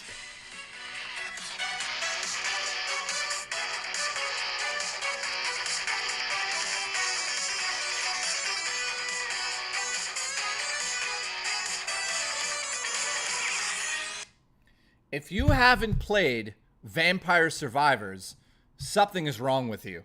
How many people have not played Vampire Survivors in the chat? Let's just do that quickly before we really get into the PlayStation 2 debate here. If you have not played Vampire Survivors, what the hell have you done with your life? So, Jeff, thank you for the support, dude. I appreciate that. So, yeah, I agree with you. Metroidvania games really are some of the best. So it's called Vampire Survivors. If you haven't played it, it's so cheap on Steam. You have to get it. It's like $5 or something. Like, I'll literally buy it for everyone who hasn't played it. If you haven't got Vampire Survivors on Steam, message me on Steam if we're friends. I will literally just send it to you as a gift. Add it on your wish list. I'll buy it. It's like $4, $5. Everyone needs to play that game. I don't care. I'll buy fucking 20 copies of it. Guys, everyone needs to play it. Everyone needs to play it. Message me on Discord or message me on Steam. I'll do my best to get it in your hands. It's like 5 cents.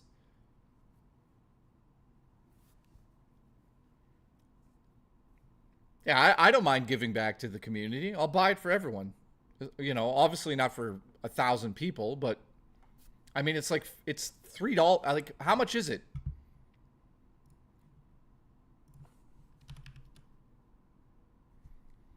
Guys, it's $6. It's $6. Big deal. So yeah, I'll do my best to get it out to like as many people as I can.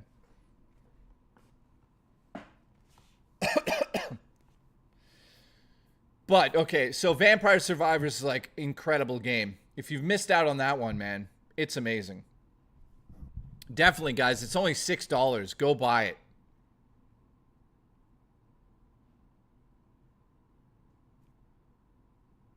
Omni says, save my copy for somebody more deserving. Yeah, you're deserving, dude. Ani's a legend in the community. By the way, huge shout out to Ani.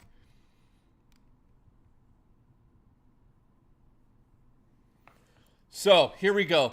We're starting in on the next debate here, which, let's be honest, is probably going to get...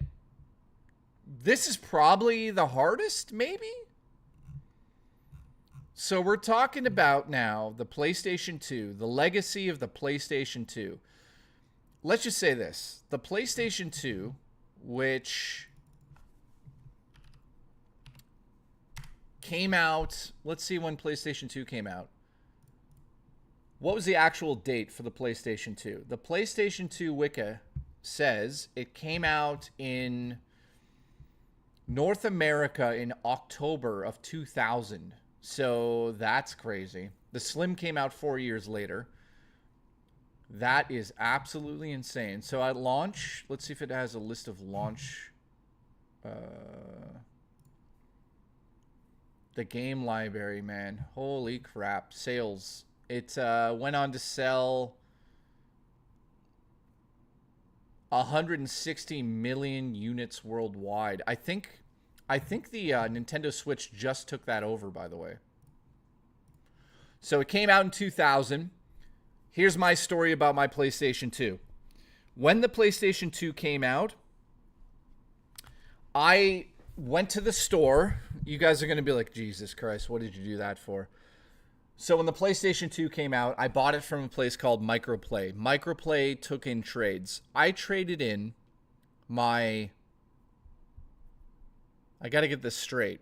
I traded in my N64. Oh, God, what a disaster. I traded my N64 with every game, 4 controllers, booster pack. I think I got about 700, maybe I paid 400 plus. I don't know, remember what it was, but I remember the PlayStation 2 costing like $799, which was like mind blowing at the time. But dude, I'm getting chills right now.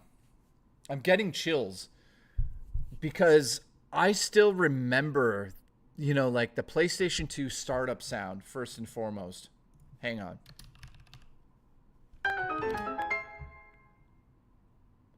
Listen to this. What's your experience with sports games on the PS2? That sound, man.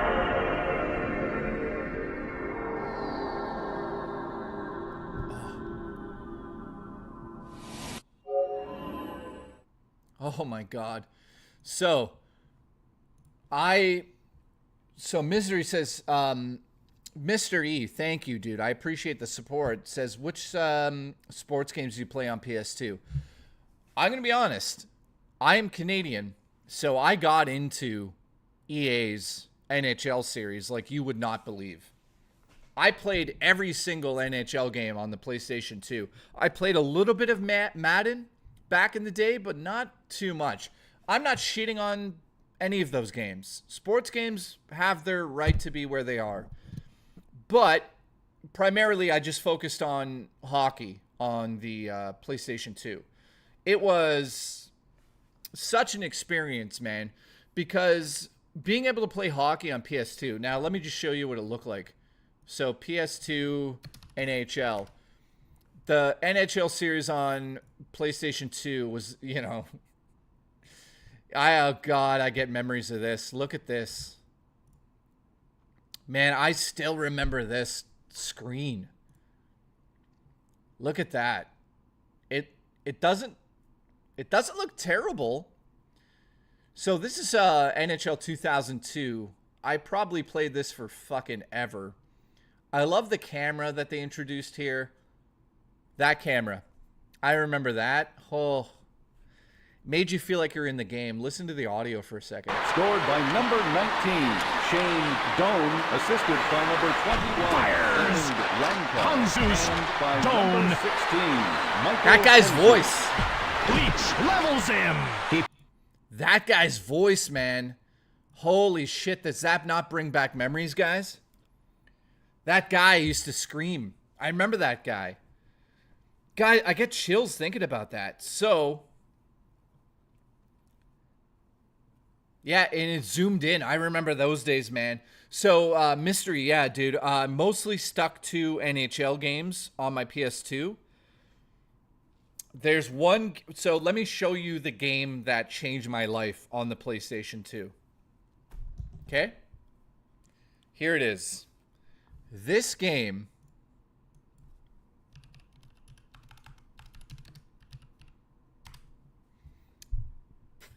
This fucking game, guys. Holy shit. Is this a real trailer?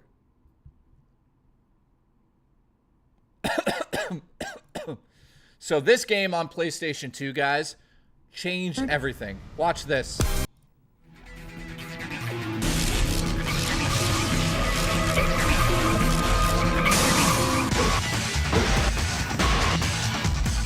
Oh my God.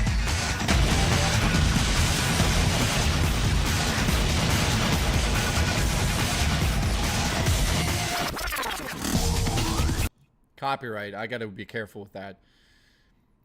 Dude, so not a lot of people realize that this was actually a Resident Evil developed game. I'll talk about that in a second. I feel like I always rooted for the underdogs. I grew up on Sega Saturn and Nintendo GameCube, Metal Gear Solid. Twin Snakes on GC was one of my faves. Dude, I tend to do that too. Supersonic, thank you so much for the support, dude. Let's talk about that for a second. I used to do this same thing. Like, when the Dreamcast came out and I saw that NFL game on the displays at EB Games at the time, actually it was called Babbage's back in my day. Then it was EB Games. But, dude, going by that store and seeing that demo on Dreamcast, I was like, I got to get a Dreamcast. Just for the graphics alone. It was mind-blowing. The GameCube as well. Resident Evil 4. People don't realize Resident Evil 4 was an exclusive for the GameCube. Think about what I just said. Somehow, Nintendo got the rights to Resident Evil 4 as an exclusive on the GameCube. Do you know what that is like nowadays? That's like them releasing a Resident Evil game right now on like Switch 2 and making it exclusive for like a year or two. That was mind-blowing. So, dude, I appreciate the super chat, man. And Jeff says, my favorite startup sound was the Dreamcast theme. yeah, dude. A lot of those startup sounds are ingrained in our memories. You know what I mean? Like, we all got to play these games when we were younger, but we don't realize, like, how many times did you turn on a system to play one of your favorite games? Like, those startup sounds, when I hear them now, like, especially the PlayStation startup sound. The PlayStation startup sound, well, listen to this. PS1 startup sound. Listen to this.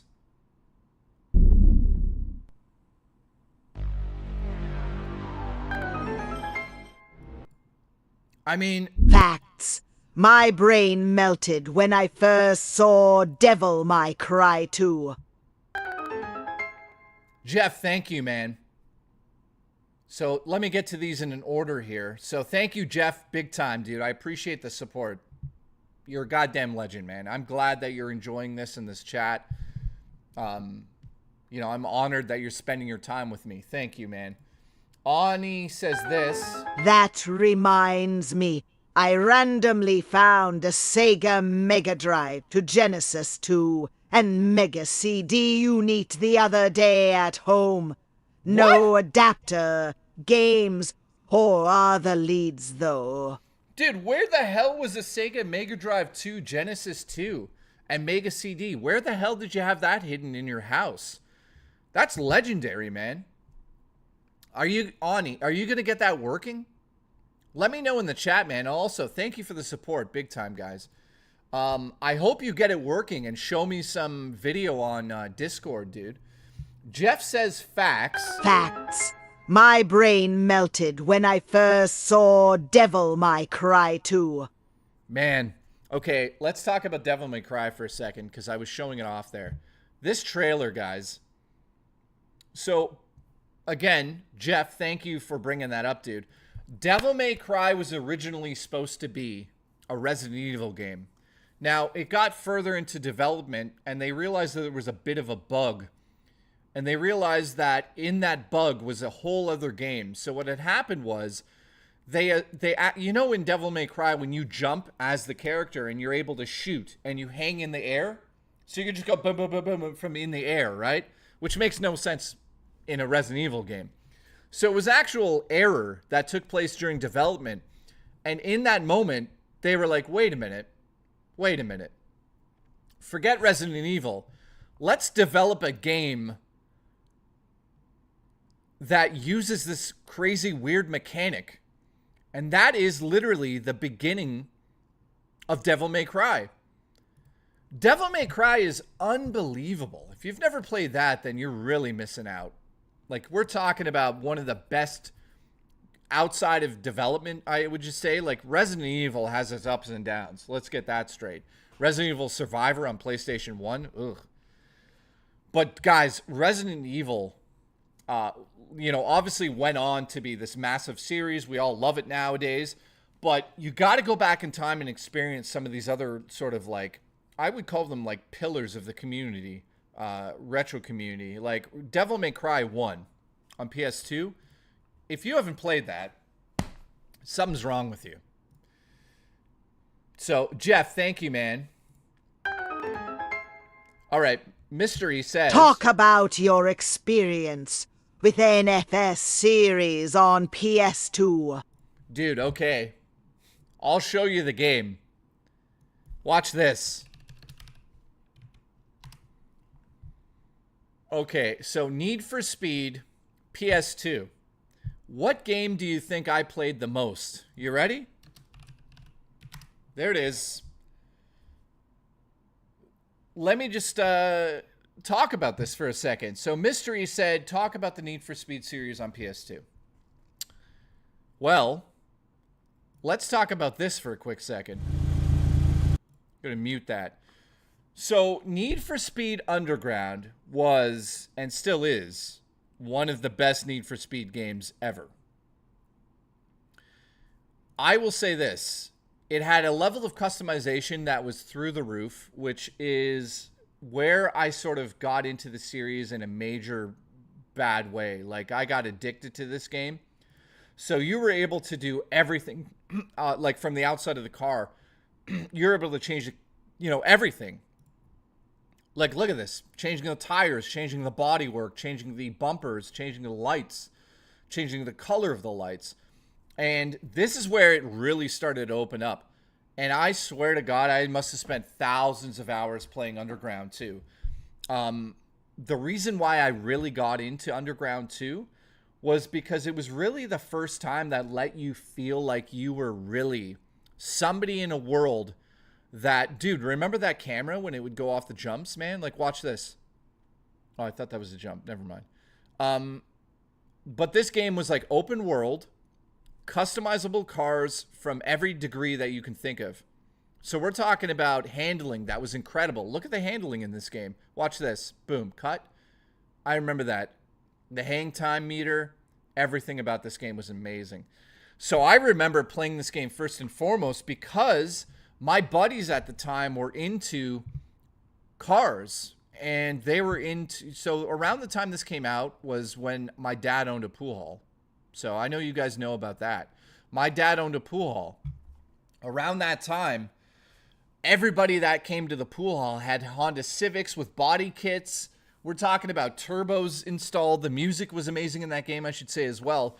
But I kind of lived within Toronto in a car culture scene. And when that game came out, everybody was like, I need to create my car in the game. Now, I never owned a crazy car like that. But, man... that game is so good. Underground 2. I am... So, dude, yeah, Mystery, thank you. I appreciate the support. And we're talking about, like, a classic game. Josh is messaging me. What does he want? I'm ordering dinner tonight. Where are you ordering from? I don't know yet. I would have said I'm ordering dinner from a place if I did.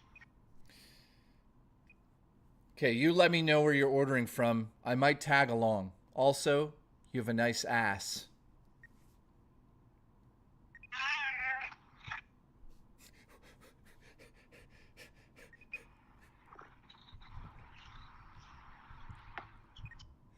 What the fuck is happening?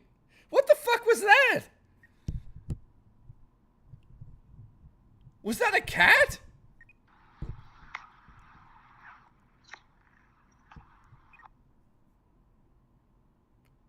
Okay.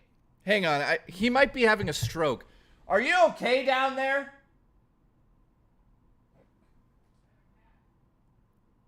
I think he's having a stroke, guys. Hang on a second. That sounded like a devil. Is it the fucking Sonic Chew? Is the Sonic Chew medallion...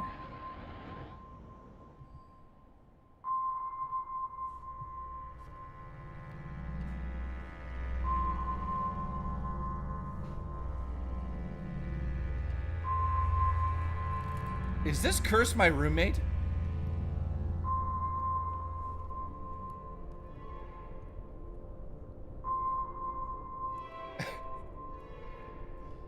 Did it get him?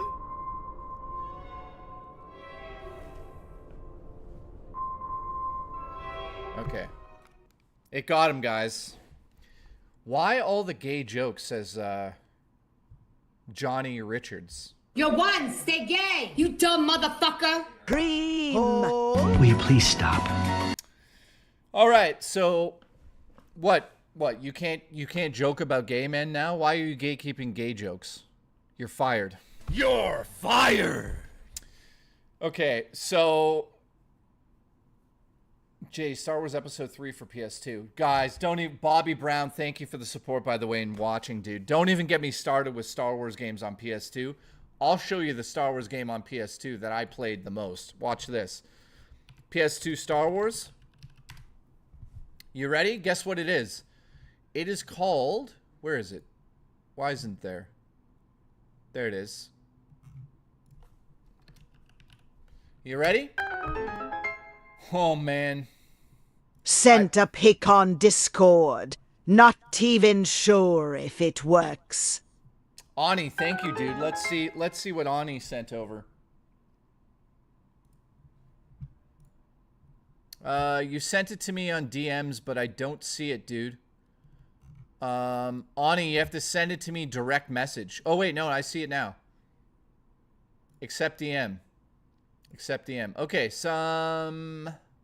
somebody. Okay, whoa. There it is, man. Okay. Dude, that is fucking crazy. So, he sent over a screenshot of what he was talking about early. So, Ani found this in his closet or somewhere. We don't even know where he found it, but check this out. Ani, thank you, man. Yeah, it works. I got it. Look at this, guys. Look at that Sega sticker on the right there. Holy shit, that's seen better days. That looks like somebody wiped their ass on it. Will you please stop? But to be honest, dude, the red buttons are sexy as hell, dude. You got to get this thing up and running, man. You can't let this thing sit by the... Where did you find it? Where was it, man? Sega? Man, that is incredible. Look at these red buttons. Those really turn me on. I'm getting rock hard. Will you please stop? But, dude, thank you, dude. I appreciate you showing that, man. Somebody else also sent me something in the Discord here. Hang on. Shiv. Oh, Shiv wanted to play Vampire Survivors. Okay, do you have Steam? Message me there. Cool. I'll get you a copy, buddy. No problem. Okay. Yeah, somebody asked me about Star Wars games in the chat. Then I'll get to the super chat we missed. This game, guys. Holy shit. I played this game non-stop when it came out. It's called Star Wars Starfighter, Jedi Starfighter. And oh my god, like, I'm not going to play the audio because I'll get copyright strikes, but this fucking game, man. When I got my PS2, I was so into Star Wars. I wasn't a huge fan of the Clone Wars era of Star Wars, but I got to admit, this game was addictive. How many of you played this game? It's called Star Wars Jedi Starfighter. Such an amazing experience back in the day playing that one. So, what did we miss here? Jacob says... Jay, love the way you move. NFS Underground to his peak PS2, as well as Tekken Tag Tournament. Also update, fiancé isn't pregnant. For negative test today. Okay. I'm sorry to hear that. I'm not sure if you wanted to have a child yet, but if you guys don't know, Jacob almost got his girlfriend pregnant. Cream. Oh. So, shout out to Jacob. Looks like you got to keep working on that one.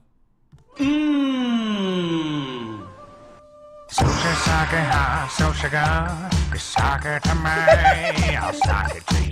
Oh, feeling good, and you like that sushi food. Sushi food. Now you can say.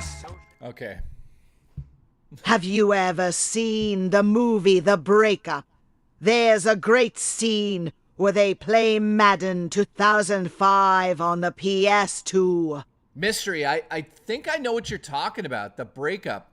I would love to do a video with all of the video games from films. I remember one of my most fond memories. No, I haven't seen The Breakup Mystery. By the way, I'll get to you in a sec, Jacob.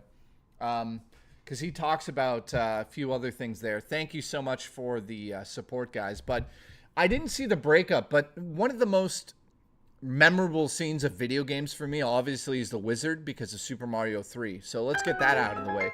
But I played it. Prefer Rogue Squadron from NG for days. Rogue Squadron, man. Rogue Squadron on GameCube. Holy shit, the graphics in that game. Probably some of the best graphics on the GameCube. But Jacob, I'll get to that again in a second. But Mystery's talking about video games within films. My number one movie of all time that had a video game in it has to be Mallrats. When... Well, rest in peace, Shannon Doherty. But, like, dude, Hartford Whalers scene in Mallrats. The guy just got, like, a blowjob, and he's, like, playing Hartford in NHL in the Genesis. That's classic because I played that game back in the day just like that. I never got a blowjob and then played it, but, you know, there's still time. Where's Murray? Is she here? So, Mystery, no. If you guys have other films with video games in them, let me know. So, Jacob did not get his wife pregnant. Congratulations. And that's sad. Hopefully one day, buddy. I'm not sure if you were trying to. But he's bringing up Tekken Tag Tournament, which, again, I never got into fighting games that much on the PlayStation 1, I should say. PlayStation 2, maybe I did. I got to think about the games I played the most. And then Rogue Squadron on N64. So let's talk about that quickly. Oh, wait, we got an update from the roommate. Pizza, Taco House, Swiss Chalet, or Greek? Pizza, taco, Swiss Chalet, or Greek. Let's do a... Okay, I'll let you know in about 2 minutes. Let's do a poll, guys. Shiny. Pizza... Sorry, dinner, question mark. So, pizza, tacos, Greek, which we're not talking about the one in the back door, or chicken. There we go. Starting the poll now. There you go. You guys got 2 minutes to vote on what we're eating for dinner. Pizza, tacos, Greek, or chicken.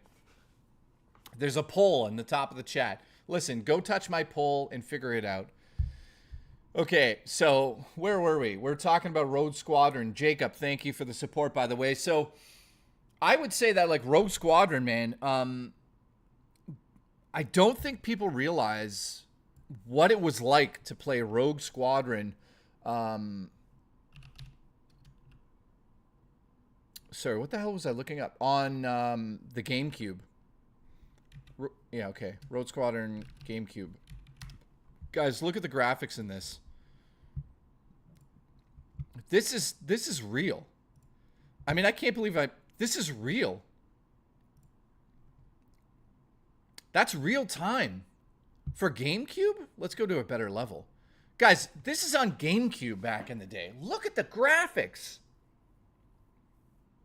So, obviously, being the Millennium Falcon was a dream come true, but just, like, look at it. Let's go to another part here. So, cockpit view. Yeah, that's the end of the game. Let's not show that in case somebody wants to play it. Dude, I remember playing Rogue Squadron 2 on GameCube, like, nonstop. Like, look at the graphics, man. Upscaled, this game probably looks incredible. One of the key points that I have to bring up about this game that really sold it for me was the burners on the back of that X-Wing. That looks like it's right out of the movie.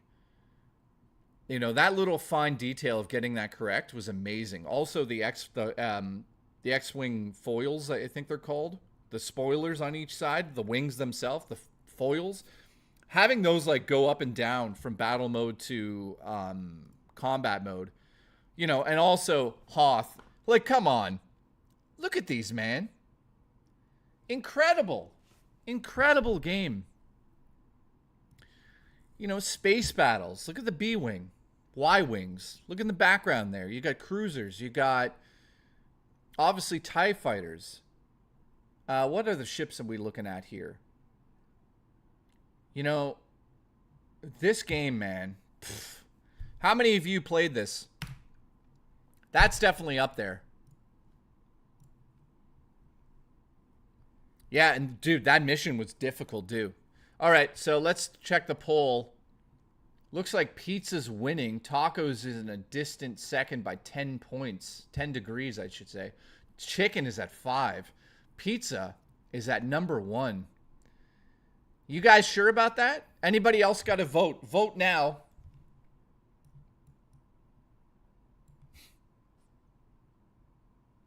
Left control says, yeah, show us your poll. I'm showing the poll. Look, it's right there on screen. I kind of wanted tacos, but pizza's taking it. So let's message him back.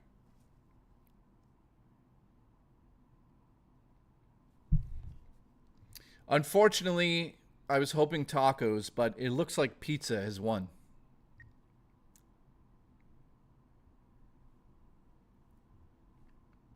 Shiny, which one do you want? Pizza tonight or the fancier place? Pizza tonight or Doughbox? I'm assuming you mean Doughbox.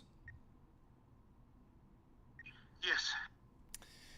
Okay, pizza tonight or Doughbox? Guys, that's a tough one. Pizza tonight's pretty good, to be honest. What day is it? That's probably not open.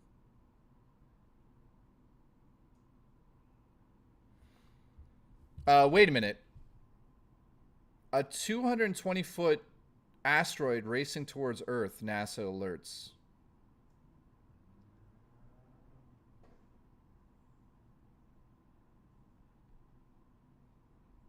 Wait a minute.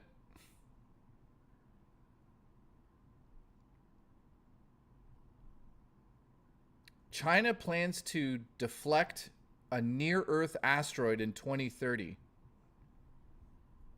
Wait a minute. Is this like actual news or am I just being... Hang on. Is this real? We're going to CNN to see this. By the way, Bob Newhart just died. That's great.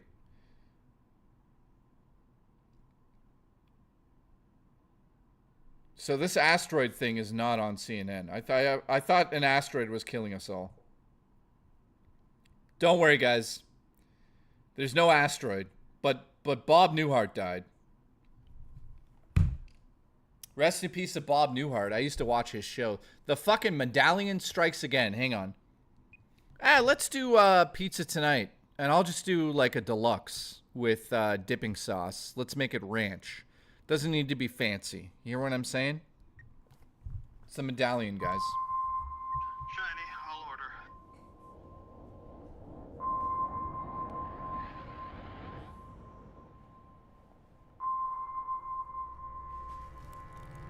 The fucking Medallion took Bob Newhart, guys.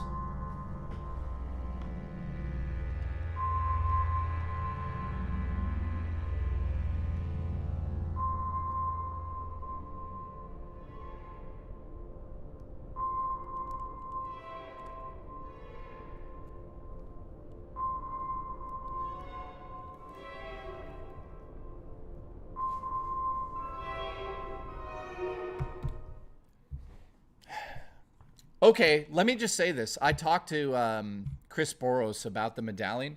He told me not to touch it. Number one, he told me not to burn it, not to break it. Leave it in the bag, put it in a case. So I actually have a case coming from Amazon tomorrow so we can handle it a little bit better.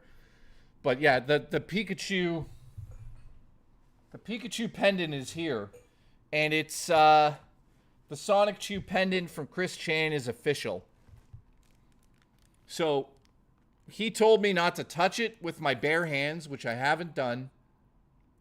He told me to put it into a display case and wash the display case with holy water. So we're going to do that. Hang on, let me just check something here.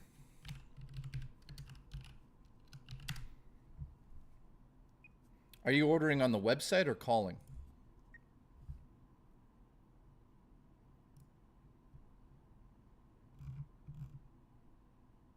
I'm checking that the website allows for delivery.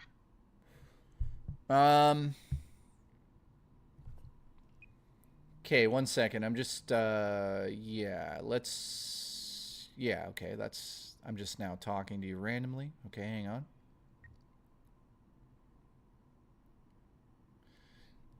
Can you make my pizza the Pizza Tonight House? It's called Pizza Tonight House. It's pepperoni, Italian sausage, onion, green olives, and feta.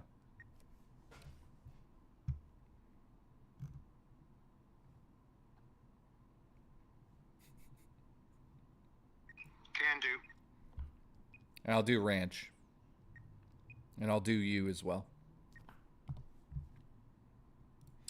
Okay, so ending the poll. Looks like pizza wins. We're going to get pizza out here today. Jay, how did you get the pendant?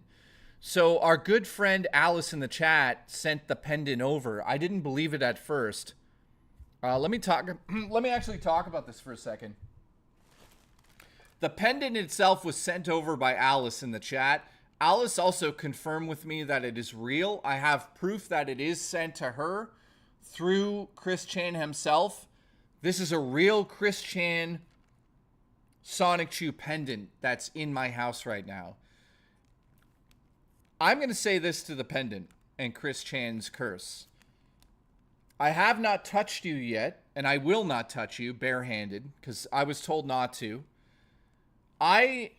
If you're real, if you're really a curse, make yourself present. Don't do anything too crazy yet, because I will get holy water and dip you in it if you do. But if you're cursed, do something cool. Turn off the lights. Make something fall over. If this curse is real, do something in the house, like knock something over, make a sound. Anything. Do something cool behind me. Don't touch me, because I will. I don't need the glove on to touch the bag, by the way. Don't worry. But yeah, do something. Let's see if this is real.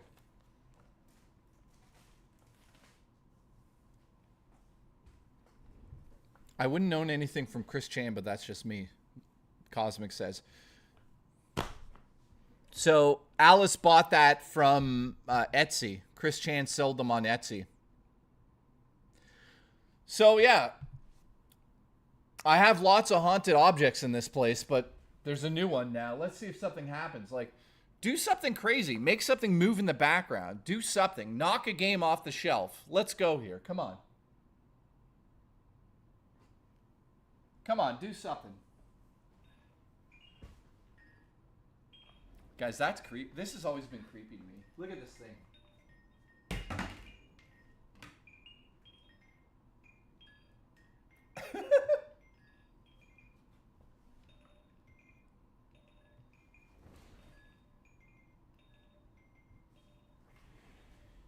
DJ Sus, it's real.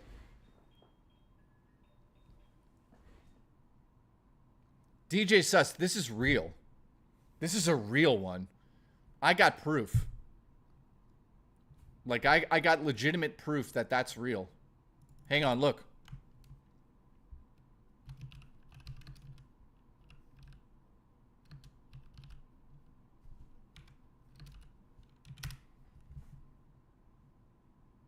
So,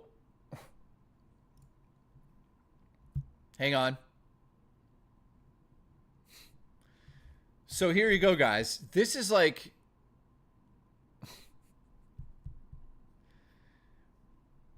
This is Chris Chan's official store.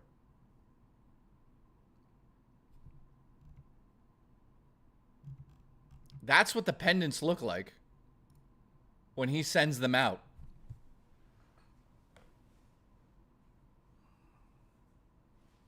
So not only do I have proof with the receipts, but... Oh, God, the bag is juicy. So look at that one. And look at this one. It's real.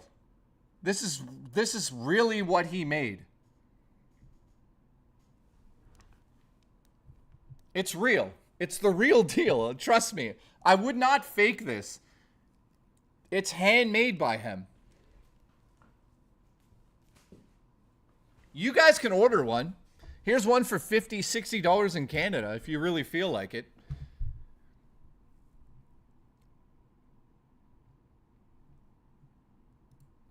So I guess he made a bunch of them. In fact, we should be able to tell. He's got photos of them. I wonder if I can tell if it... So it's not... This one has a mark there. So it's not that one. So let's see if he's got more photos here. So he's got 3 listed there. So this one has a bit of a... Sorry, not to derail the stream here, but...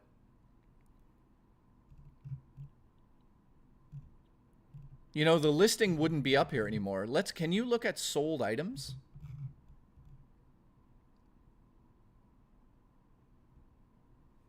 There's got to be a way to look up sold items.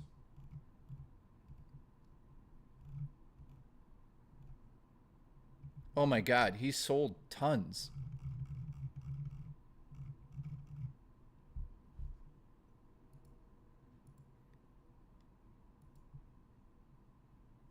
Oh my God. Okay, well, enough of that.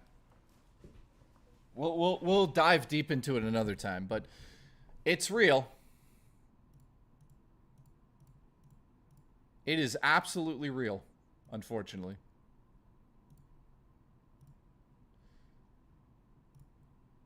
Okay, so let's get back to this here. I don't think he cursed them himself. I think that, like, if you look into it, you'll figure it out. Holy shit, Enraged Gecko is here. Dude, are you doing okay?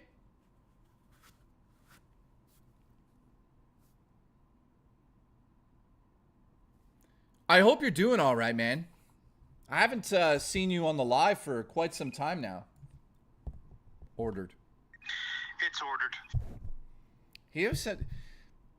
Just so you know, everyone always says you sound so depressed when you message me. Usually because I'm just done work. So you're not always depressed, because they think roommate is... They call you roommate. They think that you're gonna like hang yourself. No, I have to deal with Jay, remember the ghost of Sparta and how it pushed the PSP to its limit. Such a shame Ready at Dawn are no more. So much potential in that studio. Yeah, Living Legend, thank you so much for the support, dude. Says, remember when there was a Ghost of Sparta on the PSP? We're going to talk about the PSP another day. But, leading into what you just said, this is voted on by the readers of IGN. So that doesn't mean shit. But basically, let's get to the PlayStation 2 now and talk about my experience with it and talk about what's the best game and blah, blah, blah. So according to them, God of War 1, God of War 2, Metal Gear 2 and 3, Resident Evil, and then the list goes up. We're talking about Devil May Cry 3, Grand Theft Auto 3, Shadow of the Colossus, Vice City, San Andreas. Those are all amazing games. Does the roommate get ants? No, he doesn't. He cleans. Like with a mop. San Andreas was voted by IGN. Then we had Snake Eater. We got Shadow of the Colossus. Resident Evil 4 for the PlayStation 2. That's weird. Because I guess it obviously came over it was ported to the PlayStation 2 later. Then we have Vice City. We got Sons of Liberty, Silent Hill 2, Final Fantasy X, Okami, and God of War. Bully's also on the list. Jak 2. I can't pronounce that always. Oh my god. Hang on.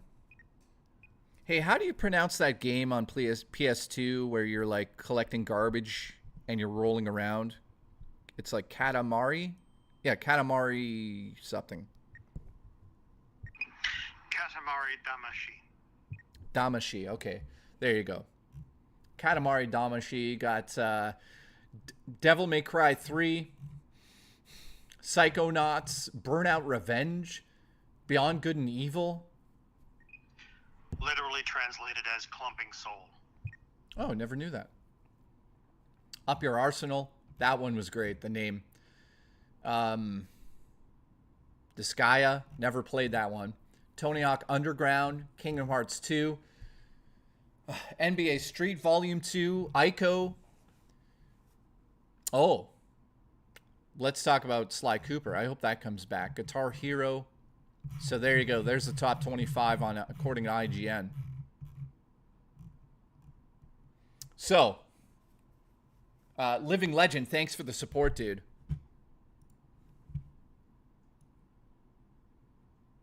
I'm just going to be honest with you guys. I'm having a panic attack at the moment. Give me a second here. Oh, man. Clears my nose out. Sorry, I'm having here, you guys are going to witness a panic attack. Nate, what's going on? So, panic attack, my heart rate goes up. I'm just having a random panic attack on stream. Just give me a second. Does it have anything to do with the Pikachu? It could.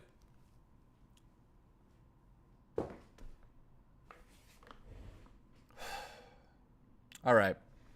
It's passing a little bit. Oh, I gotta crack my back too. Real spoilers, it's okay, man. I get them all the fucking time. It's the Sonic Chew pendant is giving me a panic attack at the moment. No, I just get panic attacks, man.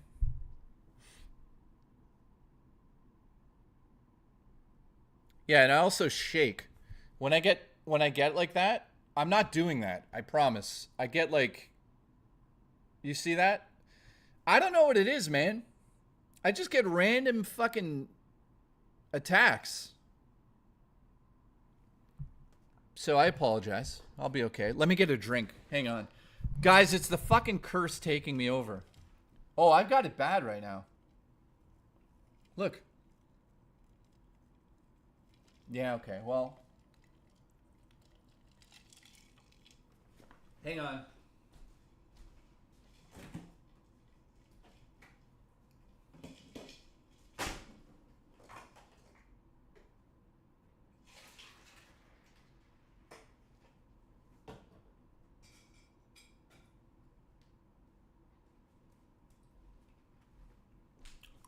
Let me get a hoodie. I'm cold.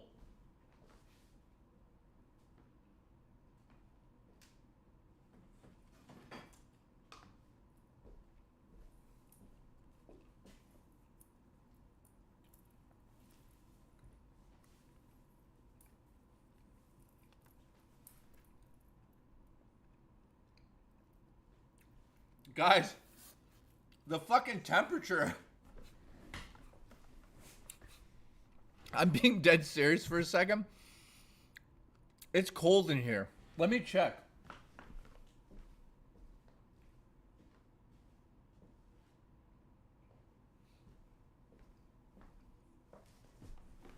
The temperature has dropped in here from 21 to 20. I'm not saying anything, but that fucking pendant, that pendant's giving me a goddamn panic attack. Okay. Oh. Seriously, okay. I said give me a sign if something's here, and I'm getting a panic attack randomly, which... Do something amazing, like move roly-poly.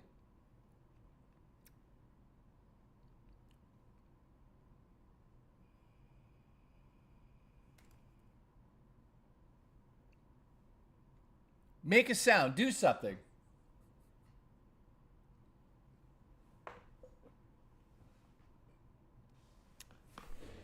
I don't know, man. We're gonna leave roly-poly just like that. If that fucking thing starts moving, You guys remember on that stream where that balloon popped, right? Okay, so Ghost of Sparta on the PSP. Let's get back into the chat. I appreciate everyone that's tuned in for today. Man, my nerves are fucking shot. Look at this.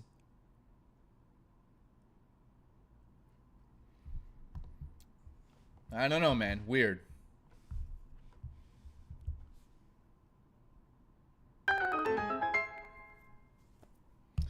Spanking the Conda works as a great medicine for PA.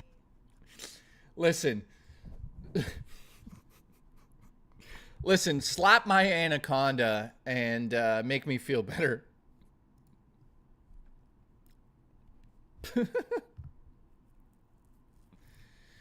Mateo says, I love this series. Glad you're keeping it going. Yeah, man, I love talking about games. So I'm going to introduce a retro game night on stream. It's probably going to happen on Wednesdays. Next week, I'm also doing a stream called My Other Hobbies. So we're going to discuss all of my other hobbies and some things that I think you guys would actually be interested in.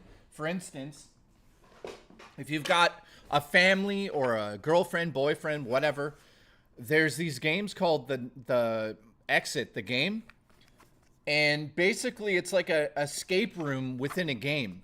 So it includes cards and all of these like cool little, I'd call them sort of like trinkets. And sometimes you have to like cut things and paste things together. Not paste it or like tape it, but like fold things and stuff. So games like that are amazing. And then there's this one game I'm going to show off next week called The Night Cage. And this game is incredible. If you're into horror, survival horror games, board top games, this is incredible. It's also incredibly scary. It's not just like one of those like joking type games. It's pretty fucking intense, man. You get this like sensation something's following you, which sometimes I get in this place. See, like you guys don't see everything because this camera's, yes, the camera's wide angle lens, but like, watch this. I can do... Where's the desk?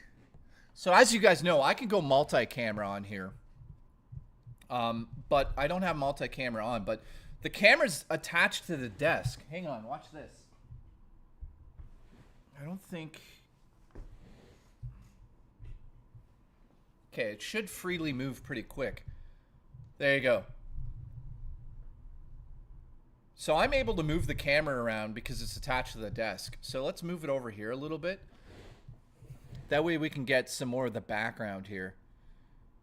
So if anything moves back there, that would be incredible.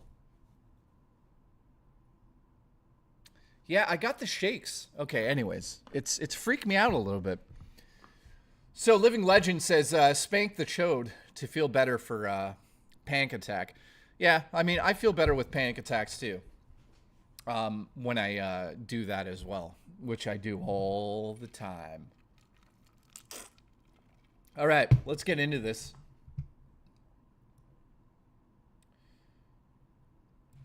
Not Resident Evil. By the way, shout out to everyone that's yeah, the cake did turn upside down, time capsule. Yeah, if you're just tuning in right now, thank you for tuning in. I appreciate it. We're talking about the best games for each system. Right now, we're going into the PlayStation 2 era of systems. I'm going to briefly talk about how I got into the PlayStation 2, what games I played personally, and then we're going to have a bit of a debate to say, what's the best one?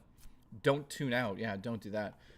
Now paranormal things are happening. Yeah, some weirds. I get vibes in this place. You guys know this is an old church.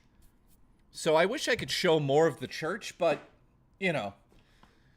Let me show you this. Here.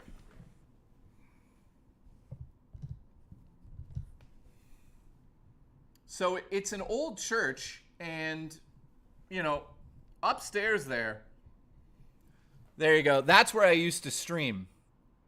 So you guys are getting a different point of view of the church up there. Up in that area there is fucking scary. Let me get that right. There's something that hangs out up there. I'm telling you, man. Weird sounds. Hi. Weird sounds, weird everything up there.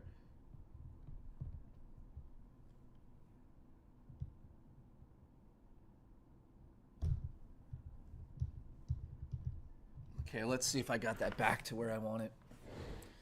That's not bad. I gotta turn it, but so yeah, the church is pretty cool. Here we go. I love this camera. This camera looks fucking good, doesn't it?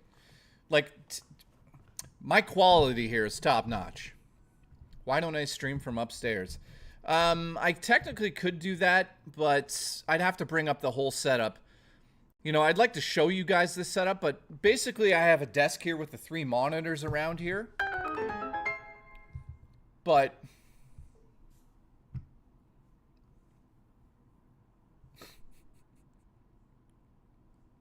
Rerez just donated and says, miss my tits yet? Congratulations. Cream. Will you please stop? I know who that is. That's definitely not Rerez. I know who it really is. That's fucking hilarious. Yes, I miss Rerez's tits. So anyways, enough of the camera work and stuff. You guys know well, actually. So when I turn that off, you could see the monitors actually in the shot there, but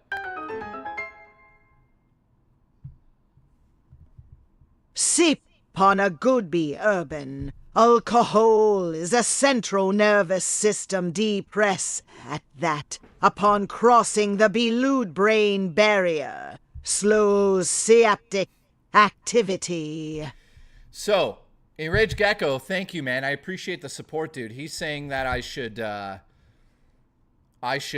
have a drink. Unfortunately, now I'm not going to say that it's bad for everybody, but I'm going to say for me, if I have alcohol when I'm like, you know, having a panic attack, it doesn't help me, Enraged Gecko. It actually makes my panic a lot worse. It's not that for everybody, so I'm not going to say, like, don't do that. I know some people who have, like, you know, shop every night, right?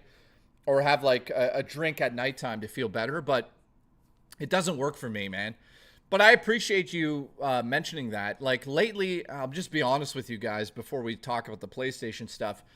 I've been, Time Capsule says CBD oil. So CBD oil is, I'm not going to get into the details of what it is, but long story short, I've been doing, like, edibles.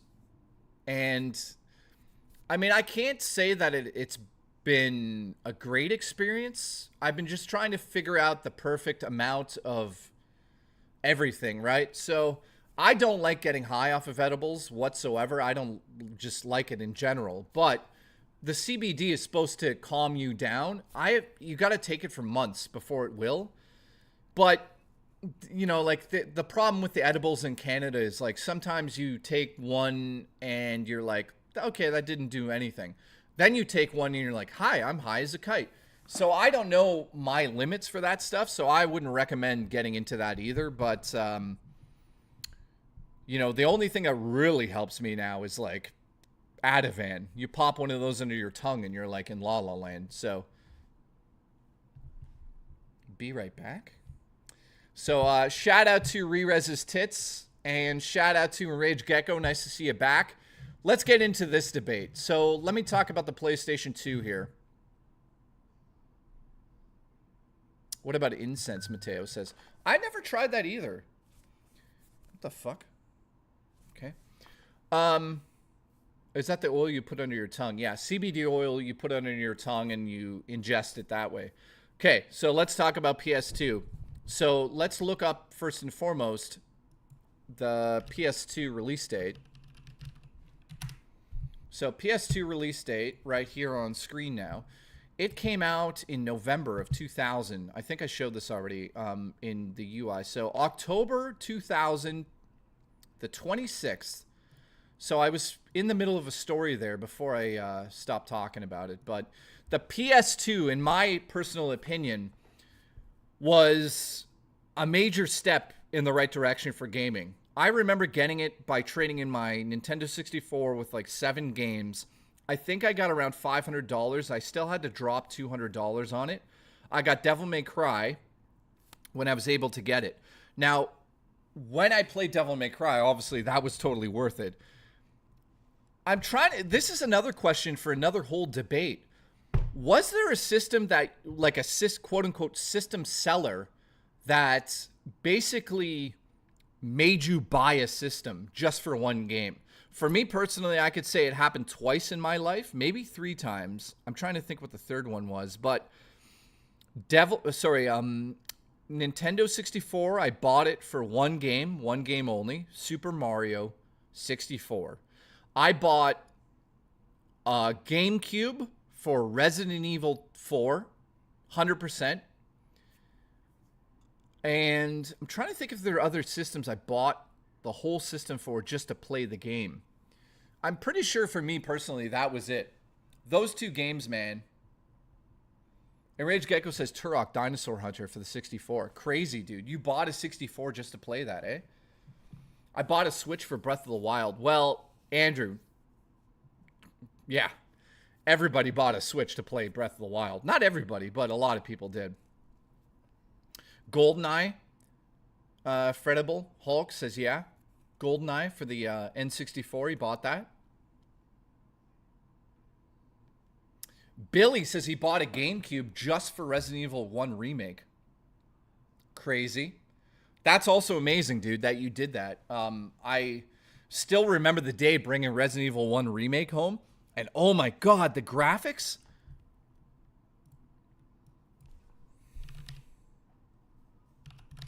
Let me just show you.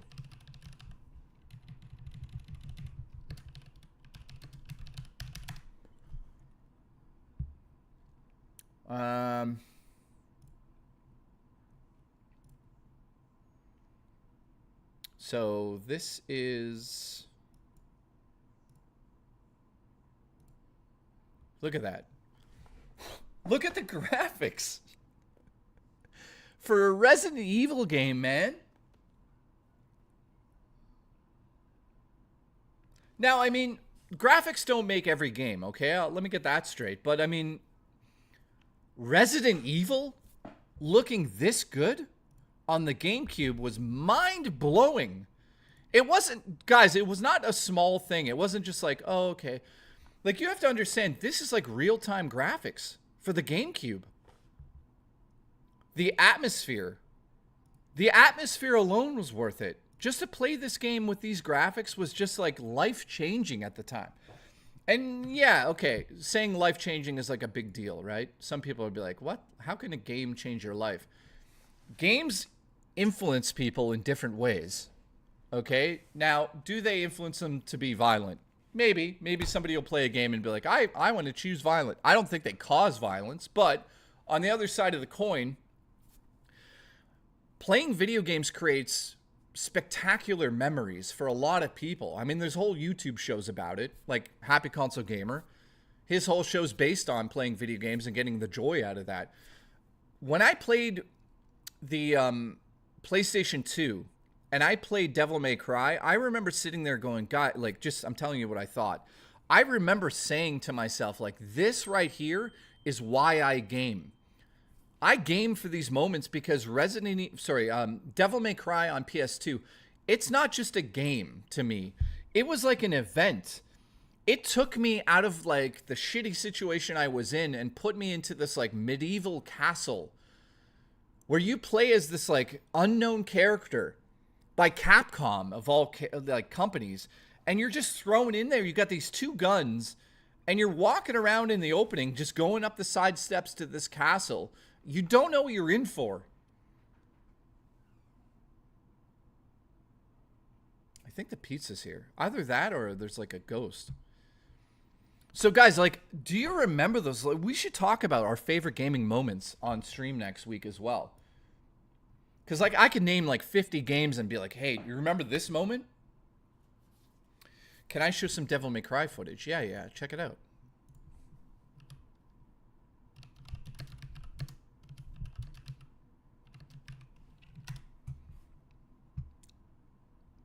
All right, so that's upscaled.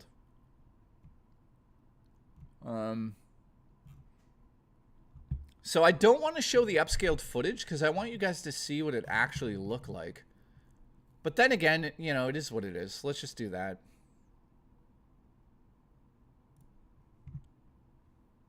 So here is Devil May Cry.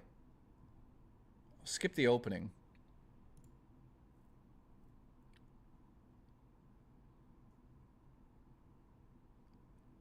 So yeah, it has this like badass opening, which we'll talk about another time. But going up the side of the mountain, man. Remember this? And going into that mansion, this room.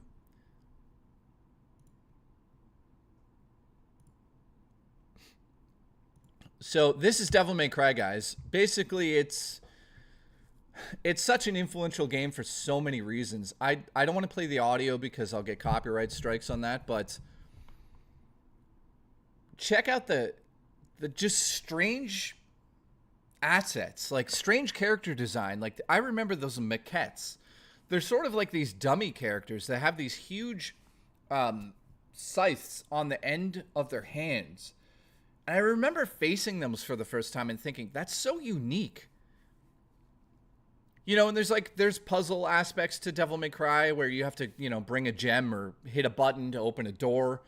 You know, it's very much like Resident Evil from the sense, like, think of it being in a mansion. Instead of a mansion, it's in this giant castle. But you have different rooms and you have different abilities that you will get based on how far you are into the game. But, like, check out some of the combat here. Look at that. The combo system was amazing. Also, the game would tell you if you're doing well or not. If you notice at the top, it says cool. So you take an enemy down, and if you did it in a really an amazing way, it would be like excellent or cool or incredible. If you're cheap and you just shoot them, it'll be like dull. It'll be like, nah, you didn't do anything really special there. But yeah, that's Devil May Cry. So, in saying that, that was my first experience with the PS2 at my home. Now, let me talk about this side of things. Devil Trigger, by the way, is an amazing song in Devil May Cry 5.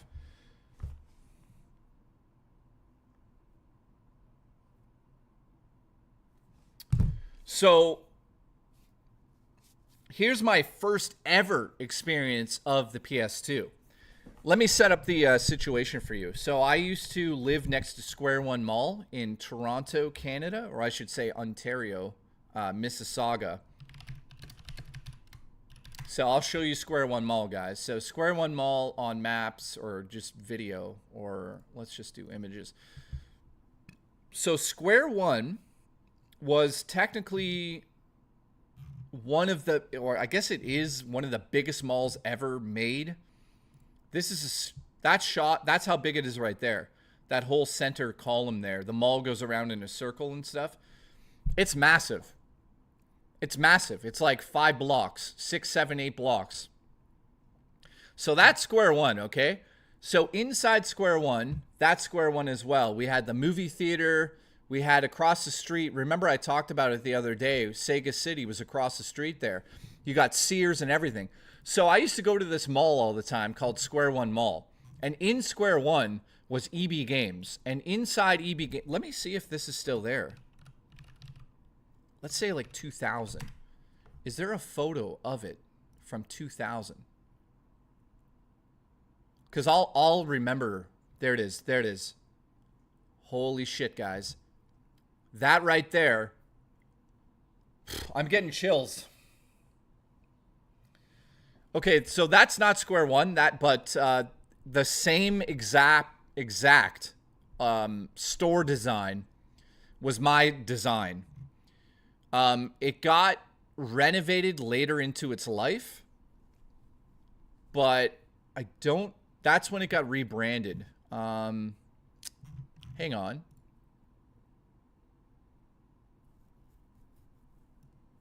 Square One.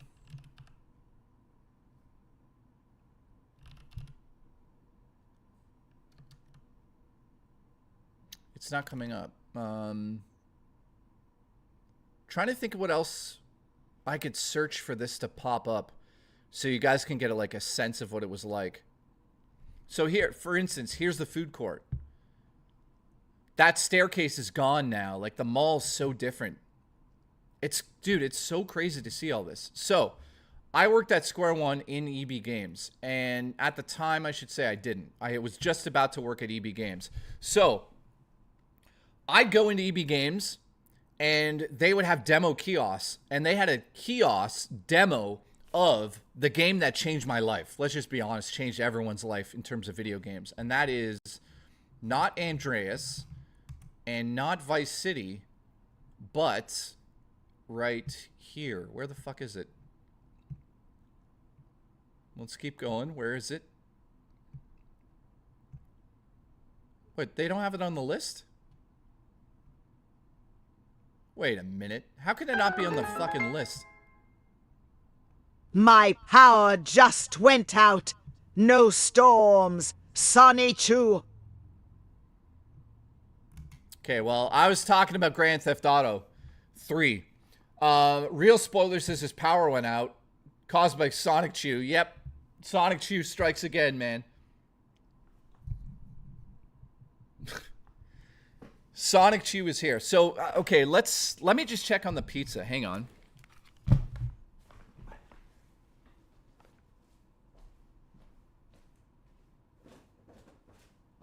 How are we looking? Still not here, right? Jay, what's your favorite game soundtrack?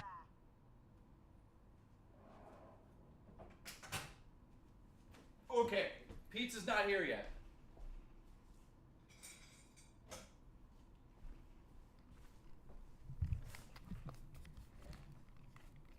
Okay.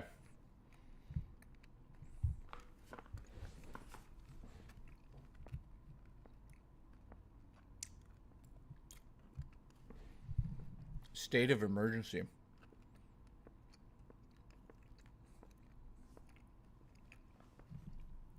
Man, I'll talk about state of emergency in a second.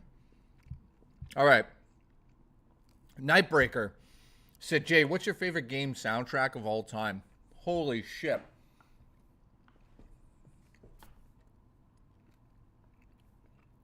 I'm going to say this.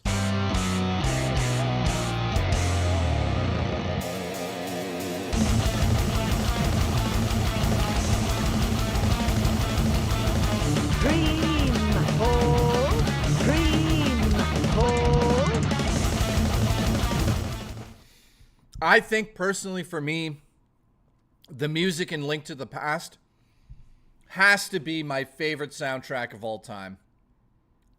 Dun, dun, dun, dun, dun, dun, dun, dun, dun, dun, dun.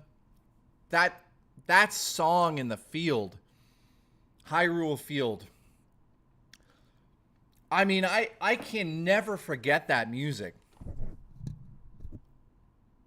You know, like the dungeon theme. All of the themes in that game are engraved into my head. So I have to go with Link to the Past. You know, that's one aspect of Breath of the Wild and Tears of the Kingdom that I was really disappointed in. That's like really where I would draw the line of like, those games are incredible, some of the best games ever made. But the soundtrack of Breath of the Wild was severely lacking. Like, I get the idea behind it, the fucking crazy piano sounds and the digital sound effects, but could you imagine they went full orchestra with Breath of the Wild? That was one thing about that soundtrack I was so disappointed with. But yeah, Link to the Past, man.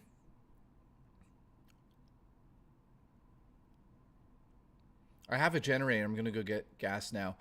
Dude, Real Spoilers is like unbelievable. So, thank you, Nightbreaker. Appreciate the support. That's my favorite. What's your favorite? Let me know in the chat what your favorite soundtracks of all time are. I'd also say Super Mario World, Super Mario 64. Those will always live in my head. I would say Mega Man 1, 2, 3, and 4. I mean, think about the soundtracks of those games. And then more recently, Vampire Survivors. The soundtrack of Vampire Survivors, it might be in my top 10 of all time.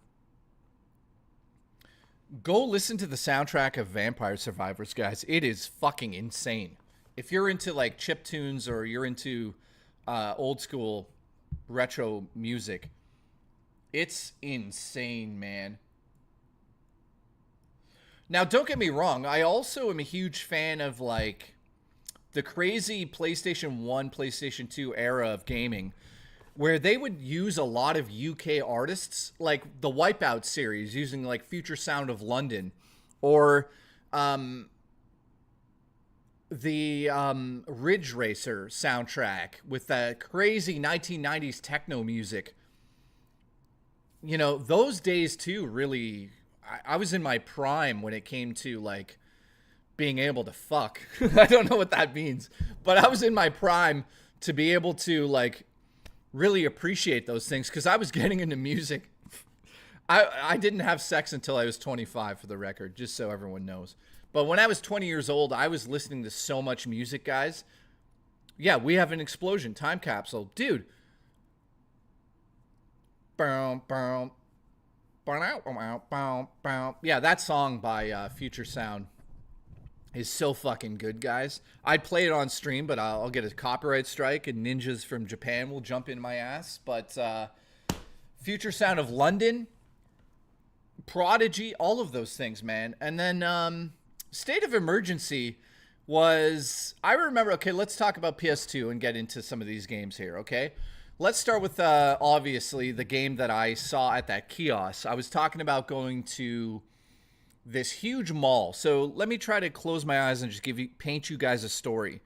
Square One Mall was massive. You guys saw the size of it. I showed that on stream here, okay? There were so many different aspects in my life back then that play into video games. And I don't mean that in like the nostalgia way. I just mean that I later went on to work at EB Games. I later went on to work with game companies. I later went on to start my own gaming show. So video games really started obviously in 1986 with the Master System in my personal life. But as I got older, video games really tied into my life, because it really was aspects of my life that I can't forget that had to do with video games. Obviously, I've done my YouTube show now for like almost since 2009, guys. That's a long time if you think about it. I started this YouTube show in 2009, and I'm still doing it in 2024. Like, that's ridiculous. 16 years or whatever. I can't do math. So I remember going into the mall, okay? I worked at a place called Sunrise Records at the mall, which is no longer there anymore. It might have actually opened up again at Square One Mall. That's where I met my first girlfriend. Robotaco just made me laugh. Robotaco in the chat said, "Oh my God, I was so not a virgin at 25.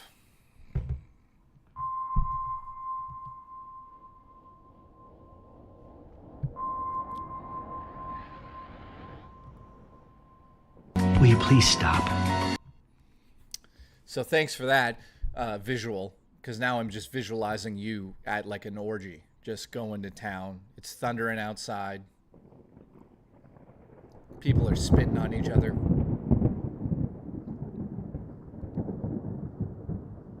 It's getting weird. Okay, don't make me think about that. So I go to the mall, guys. We used to go around the mall nonstop. I'll get to it in a sec. Velocity to X as a killer futuristic soundtrack. Living Legend, thanks for the support. And dude, I totally remembered exactly what you're talking about. That's another game that, looking back on, I'm trying to... So, what was that game, guys, on PS2? Rez. Check this out.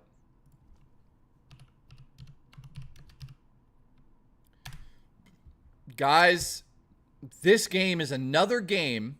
Can't play the music on it, but... Guys, this game on PS2... Holy shit.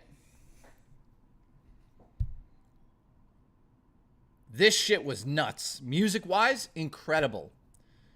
But there's another one. Okay, maybe you guys can help me with this. There's a PlayStation 2 game that you would push the buttons, a rhythm game.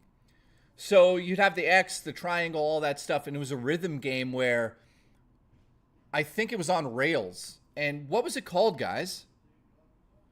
Do you know what I'm talking about?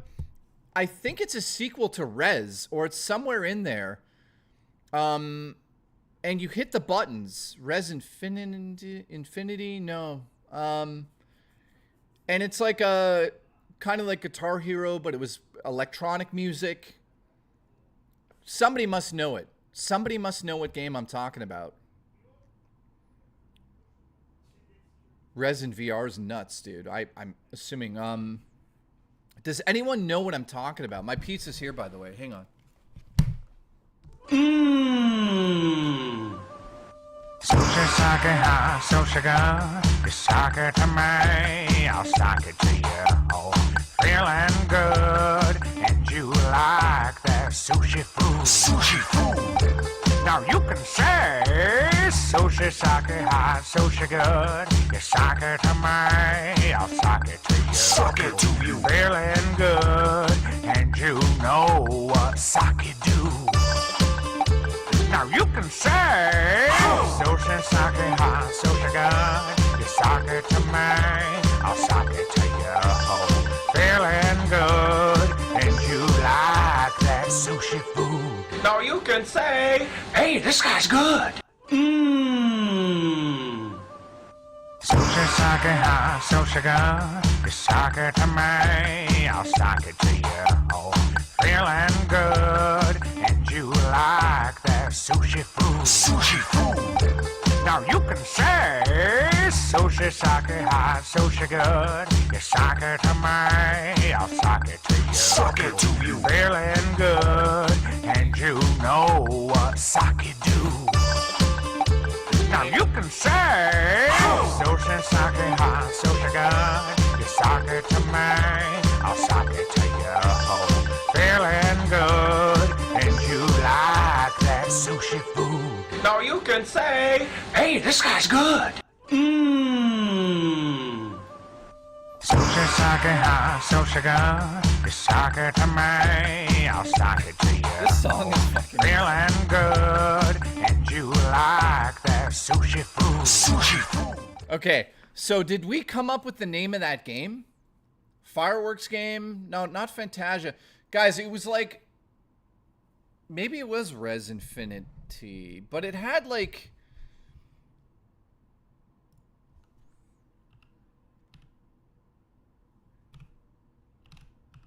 Did I name that right? I don't think so.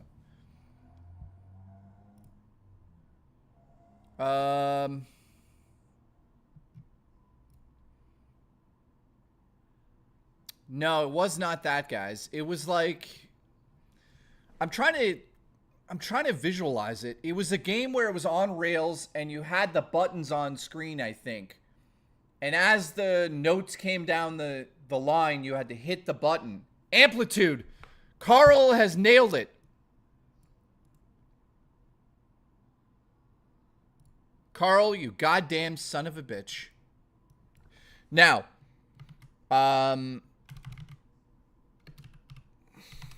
Amplitude. There it is, man. Holy shit, do I love that game. I loved that game.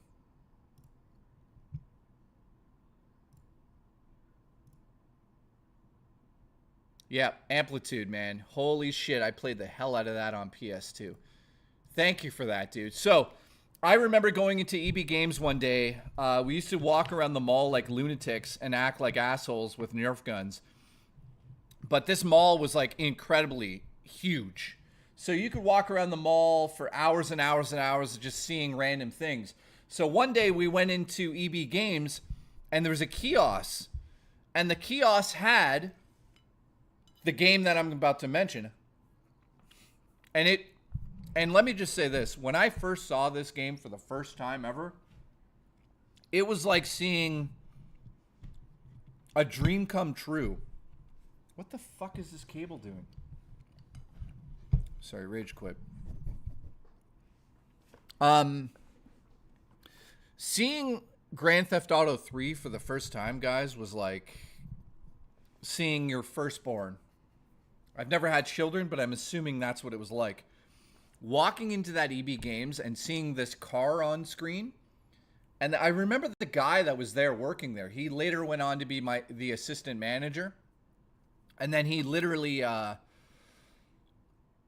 then I got hired there and I took his place and I became a manager, but that's a long story short. Guys, walking up to the car for the first time in Grand Theft Auto 3. Do you guys remember that? And opening the door?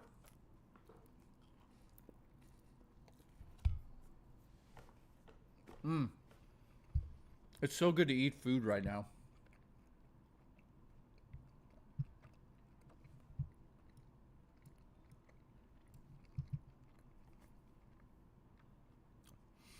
Oh, Christopher, I'd like to adopt you. So, let's get into the list. So that was my first experience with the PlayStation 2. I played Grand Theft Auto 3. Then I traded in my N64 with like 6 or 7 games. I got my first PS2. And the first game I got with it was Devil May Cry. Let me talk about this quickly. When I first got Silent Hill 2, it was graphically insane. But there's a moment at the beginning of the game where the protagonist is staring into a mirror. And I remember letting the game sit there and sit there and sit there. And I'm like, why is nothing happening? And this, remember, this is like PlayStation 2 first experience for me. So I'm like, why is nothing happening? I'm sitting there and wait. And it's just a character standing there staring in the mirror. And all of a sudden I realized that's the gameplay. And I was like, holy shit, graphically, we're on a crazy level. Do you guys remember that opening when he's staring in the mirror?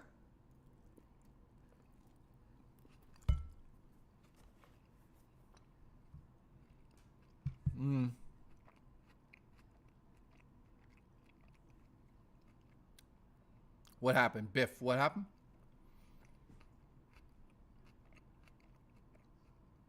Blackjack Yak, what's going on?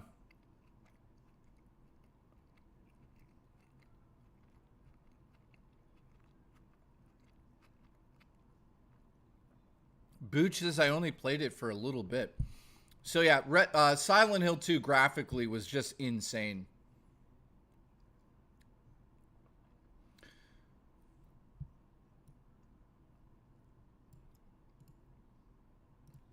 Okay, somebody is requesting us to look up the graphics of Tekken Tag Tournament on PS2.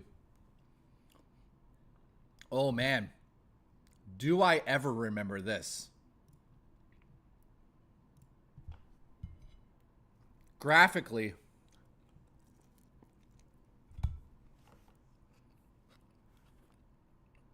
you have to understand, guys, when this came out, everyone was so used to PlayStation 1 graphics.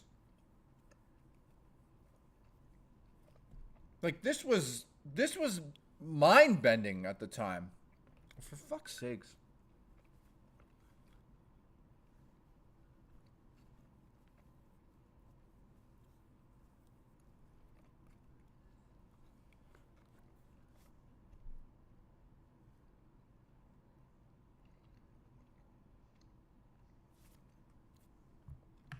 So that was mind-bending at the time. I remember getting a PlayStation 2 and just like, let's talk about this quick. Where is it on the list here, by the way? I don't see it here. Let's move on to this game. Holy shit, guys. Final Fantasy X. I remember seeing commercials for this thing. I remember watching online videos where the internet was like still kind of bare bones. And I mean, come on, man. The graphics in the original Final Fantasy X were just mind-blowing on the PS2. I remember the campfire scene at the beginning of the game and just thinking, like, is this the way all the games are going to look?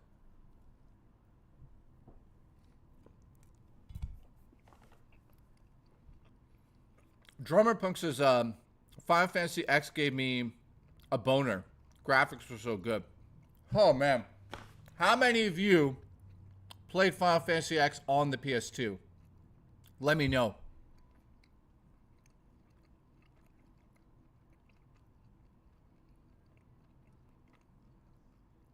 Wow, quite a few of them. Wow, a lot of people did.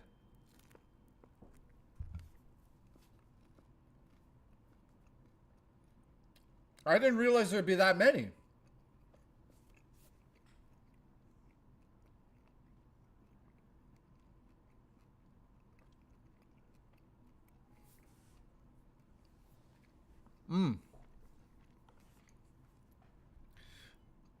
Blackjack Yak, man. Let me talk about what he just said in the chat. He said that I used to download the MIDI files first from the soundtrack and listen on my digital piano. That is fucking hardcore, dude. I remember putting a PlayStation disc into a CD player and realizing that you could just listen to the music. Do you guys remember that? PlayStation discs were also just CDs that played music.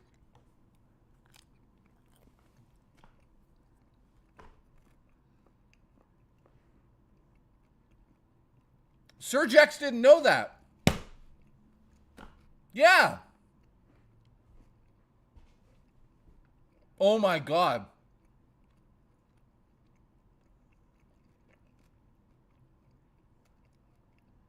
Surge, man.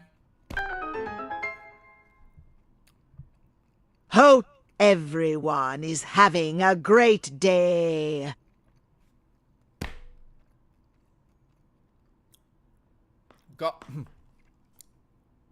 Gothy. Gothy, thank you so much. Appreciate the support, Gothy. You've been here for months and months and months. I really appreciate it. Thank you so much.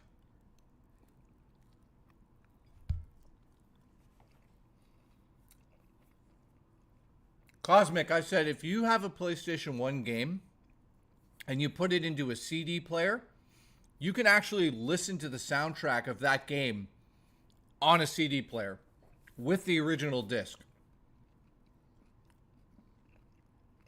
Gothy, thank you for the love. Jeez, Gothy. Laid it on thick. Will you please stop? Congratulations. Cream.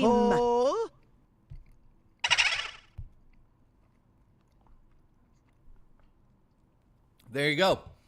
You guys can you can honestly say that you learned something on today's stream.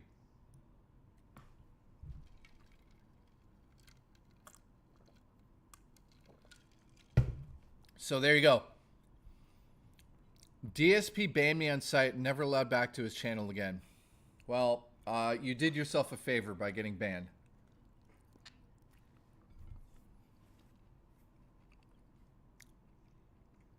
It's freezing in here, but also I have the air conditioner on. All right, so thank you, Gothy, for that little bit of love. Let's talk about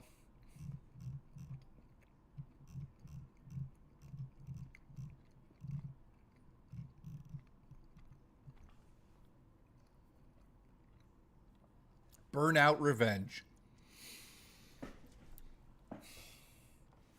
Car combat games. By the way, why isn't there Twisted Metal on here? There's no Twisted Metal? Who the fuck wrote this list? Okay, so that's crazy. Burnout Revenge, man. So let me show you something here. I have to show this. So PS2 online. Okay, so a lot of people probably already aware of the PlayStation 2 was an online system. So you would need, back in the day, you'd have to go out there and get the network adapter. That's what it looked like. So it slid directly into the back of the PlayStation 2. So I want to talk about this quickly. The primary reason you'd get one of those was a Final Fantasy game back in the day, right? But the network cable allowed you to play a lot of games online. One of those games was Twisted Metal Black. And Twisted Metal Black, I would say, honestly, is probably the most played game on my PS2. So let me show you this. Graphically, it's not holding up, but Twisted, well, this level's pretty dark, but Twisted Metal Black Online was just an amazing experience. I spent so many hours just playing online with my friends, having these battles, figuring out secrets on maps, figuring out all the different combos that you can get with, like, not combos, but like the different attacks that you could do on each other, and just paying attention to the backgrounds, because random shit would happen in this game. Like, I remember one level, one of those giant circus, what are they called? Ferris wheels, rolls off and like squishes people. And it's like, holy shit, Rerez is live right now. We should go to his thing and say, look at your tits. So Twisted Metal Black, not a lot of people talk about it anymore, but that game was incredible. So the online mode, I have a good story I'll tell really quick here. Watch this. Metal. Big Titty Goth from FFX. And Final Fantasy VII soundtrack will always be special. Hang on. So Medal of Honor for PS2 game series. Let me look something up here. Games. PS2. Frontline. Rising Sun. Yes, Rising Sun was... Here we go. Okay, so Metal Gear Rising Sun is the game that I played the most on the PS2 online. Let me show you and tell you a story about this. I'll get to that super chat in a second. So, reason I'm showing this is because I have an incredible story. So this is Rising Sun. This is after Medal of Honor was a pretty big series with Frontlines. If you know Frontlines, you know this game. One of the incredible aspects of this game was it was one of the early PlayStation 2 games that was online. So I was one of the first people to play that game online. I don't know how it happened back in the day, but magically, I somehow got online before the game came out. I had the network adapter, and I'll never forget the guy's name. It was, I forgot it. His last name was Wood. Chris Wood. I think it was Chris Wood, who was a producer of the game. I got onto an online match, and I played with the PS2 developers of the game, and they said to me that I was the first person ever to get into a match. I must have just got the game, got home, and I was the first person to go online. And they said, hey, like, we're dead serious. My name's blah, blah, blah from the studio. What's your email? So I gave him my email because it had voice chat at the time. And by the way, I was a killer in that game. 20, 50 kills per match. They sent me, the developers, EA, sent me a package, and it was pretty cool. They sent me a framed poster of the game signed by the team, and they also sent me a certificate that basically said I was the first person to play online. So I got a free copy of another EA game. I forget what it was, but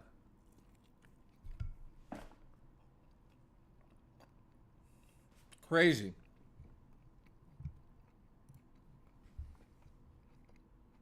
Ha!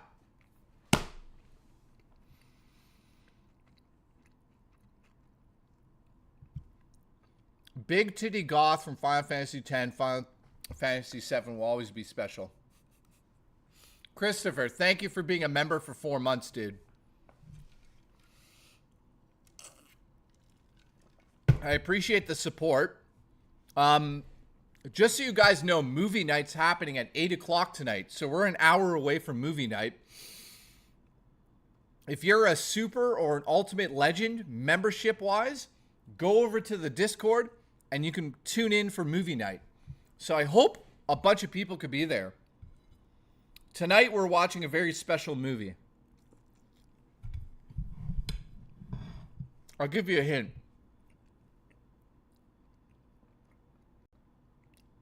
Oh.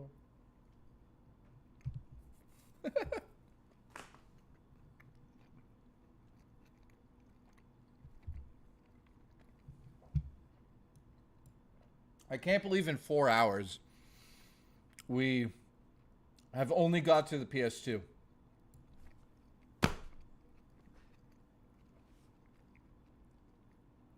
Yes, tonight we're watching an alien and a young boy touch fingertips.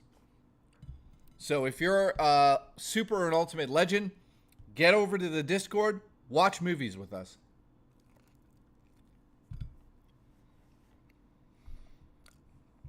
Name Withdrawn says playing Cyberpunk for the first time, man. I hope you have a blast. It's fucking incredible. Wait. Wait, did we watch E.T. already on the Discord? No. No, we have not. Okay, we're watching it tonight.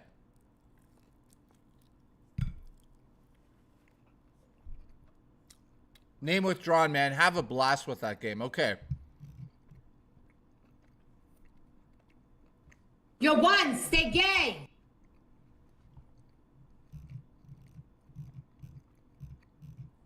Let's talk about this series.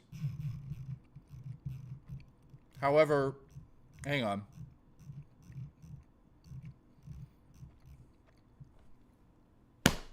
God of War. What can be said about God of War that hasn't been said before? In terms of hack and slash with a combo system, with incredible detailed story. I mean, God of War. Holy shit. How many people played God of War when it originally came out on the PS2? I mean, God of War 3?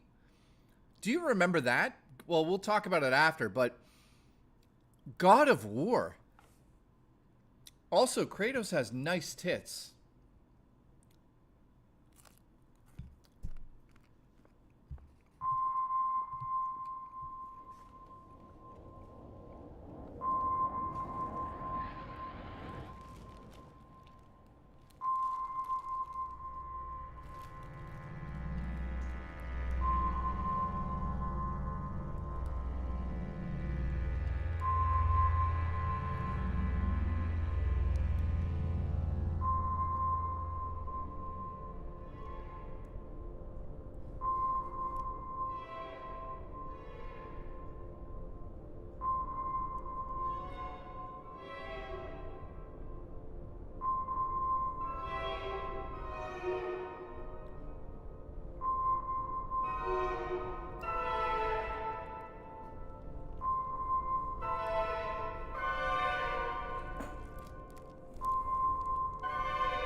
Okay, what was Robo saying? You're watching E.T. If I say yes, then we watch something else. What? Yes, I had a panic attack. I still feel it a little My bit. first PS2 game was The Haunted Mansion. It was based off the ride, not the movie, and was borderline a horror game. I don't even know. Oh yeah, we also got this in the mail.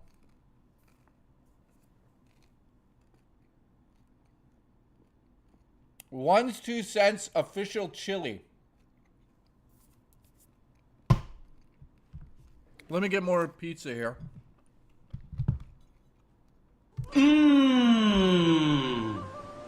Sushi, sake, hot, so sugar. You suck it to me, I'll suck it to you. Oh, feeling good, and you like that sushi food. Sushi food. Now you can say, sushi, sake, hot, so sugar.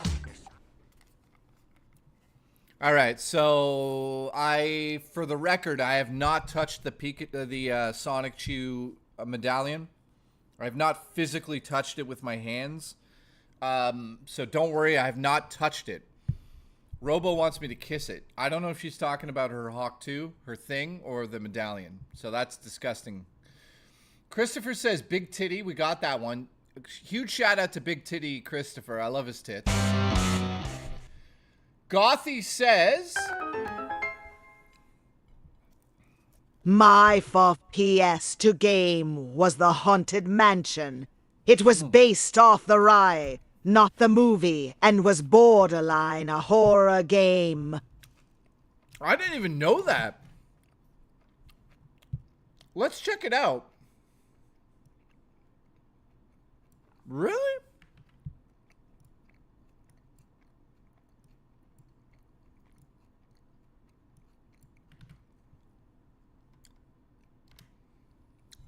The Haunted Mansion for PS2 is a horror game.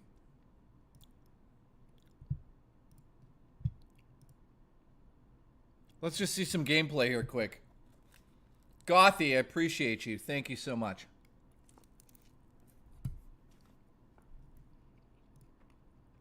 Is it first person view? Oh, no, okay. Weird. Gothy, it's this game? Hey, it doesn't look bad. What the hell? Now that's fucking cool. It doesn't look bad, man.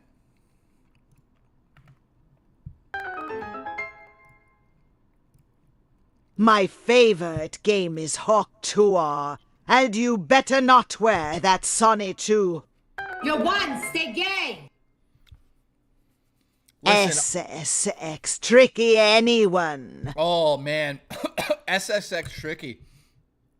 That's another incredible game. Huge shout out to Gothy. Thank you so much. And One's 2 Cents, congratulations on your chili. One's 2 Cents official chili. Listen, I'm going to just... This is official chili on the can. It has the story of the chili, which you guys can't really make out there. But listen to this. The story of One's 2 Cents brand chili began in the spring of 2024 when One's accepted what he thought at the time was just a silly bet. Pouring some Wendy's chili on his feet by his very new car. I always fuck that up. In front of his neighbors who may have recorded it all, but that's another story. At first, he felt some frustration and embarrassment, but little did he know that event would spark a passion to make and market the world's best possible canned chili. And some of the ingredients here are cooked kidney beans, cooked pinto beans, water, diced tomatoes in juice, chili, more shrimp, because there's shrimp. There's some roof pizza in here, poutine, yeast extract, and tasty handheld treats. Warning, produced in a facility that processes gout. That's what it says on here. It's 5,000 calories. Just so you guys know. And yeah, that's the story. It's got 69 grams of protein, which I find funny because One's likes to 69. So, my favorite game was Hawk 2. I don't know what One's has lost his mind. One's got a new boyfriend and he's in La La Land, so. You won, stay gay!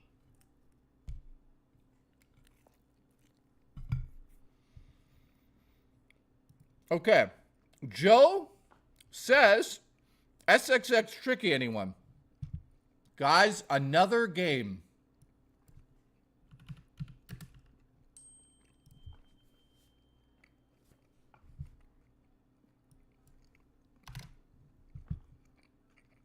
Watch this.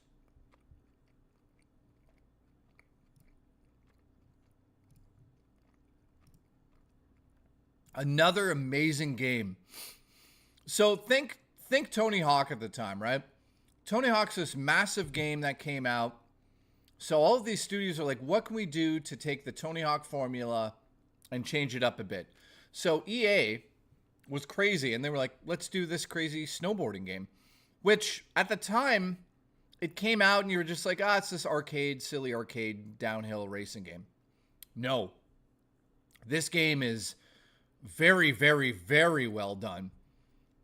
So if you've never played SSX, huge shout out to Joe for bringing it up. An amazing game, totally worth playing these days.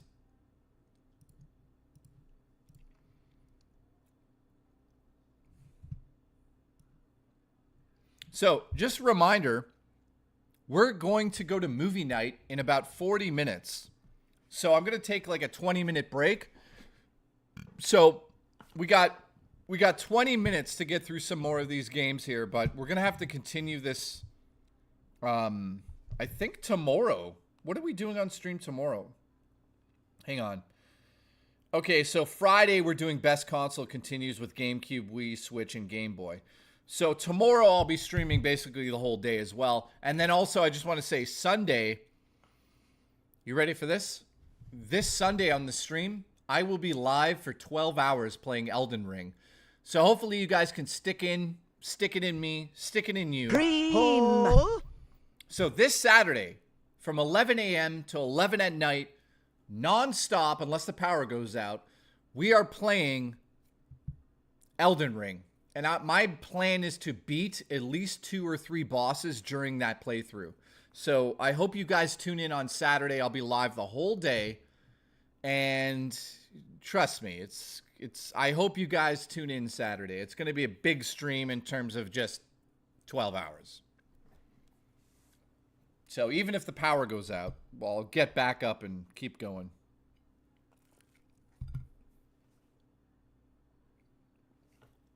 MRC, thank you. And no, just to be clear, this 12-hour marathon stream is not some sort of like membership marathon thing or anything like that. I'll be careful what I say here because I don't want to backtrack ever, but I'm not the type of person to do like a marathon for memberships. Like, if the memberships come in, great. If they don't come in, great. I'm not making it about that is what I'm saying, because some people ask me about that. And yeah, obviously, memberships are great. I appreciate everyone that's donated and given memberships and all of that stuff. But we're here to have fun. Like, I have enough memberships right now to last me for months, like at least 2 months. So thank you so much. You've paid my rent. I could eat food. You guys are amazing. Real spoilers, man. Have a good night. Generic just showed up. You're fired.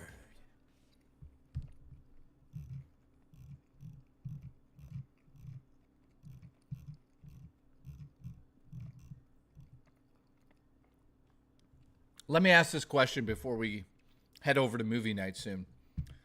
Grand Theft Auto San Andreas, is it better than Vice City?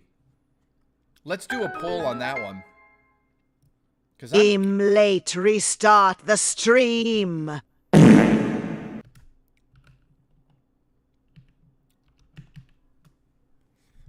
Okay, here.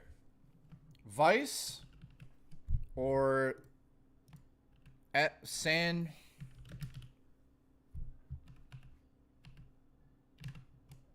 Here we go. Started the poll. Let's start with this first.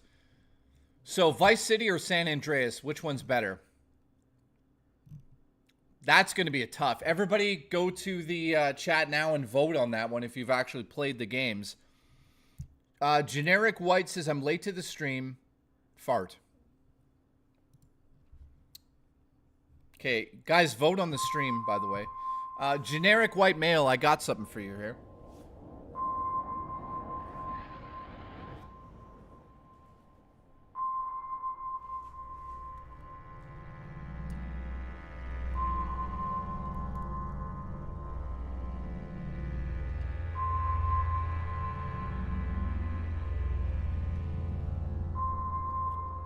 This is what happens when you're late.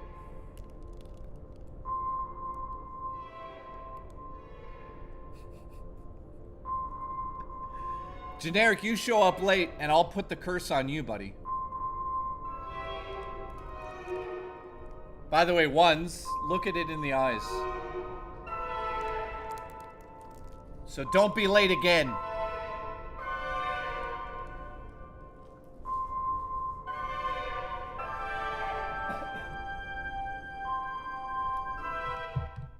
Okay, Cosmic, I appreciate you. Have a good night, man. By the way, it smells. That thing smells like shit. So, I do not suggest you smell it.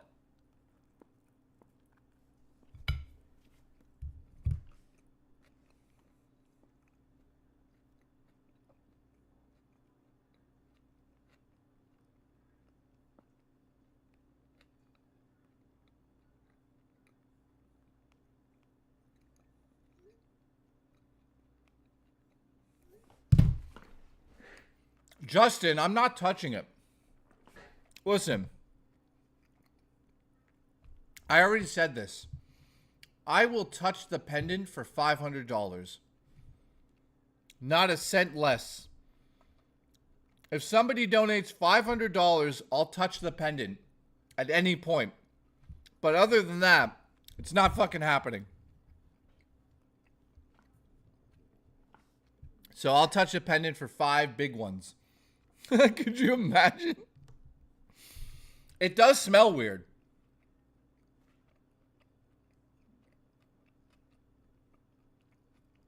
My career's over anyways, ones. I'll touch the pendant for 500. I'll do it. If someone donates $500, I would touch that pendant. Describe the smell. It actually smells like actual shit. And I'm not exaggerating. It smells like shit.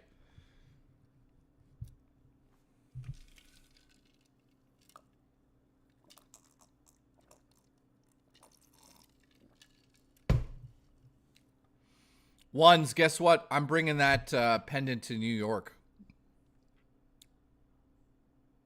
It was made with Chris Chan's poo. Was it really? No. Yeah, I'm bringing the pendant to New York City, and we're going to make ones wear it. How much for Vapus to wear it? Oh, fuck. He'll wear it for free. Where is he? All right. Let's check in on the...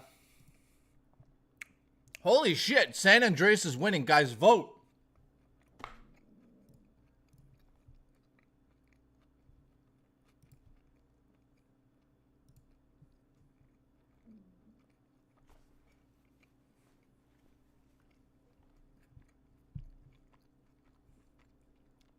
Dude, Black Sheep is going to wear that pendant and barbecue for us. Jay, kiss it and hold your breath. Are you fucking crazy? What's with Robo Taco wanting me to be dead? Anyways, let's talk about Shadow of the Colossus for a second here. Shadow of the Colossus is one of the craziest games of all time, in my opinion. Generic says, rub the pendant. I told you, I'll touch the pendant for $500, but I will not touch it. Someone donate $600 for him to lick it. I would lick that thing for $1,000. $1,000, I'll lick it.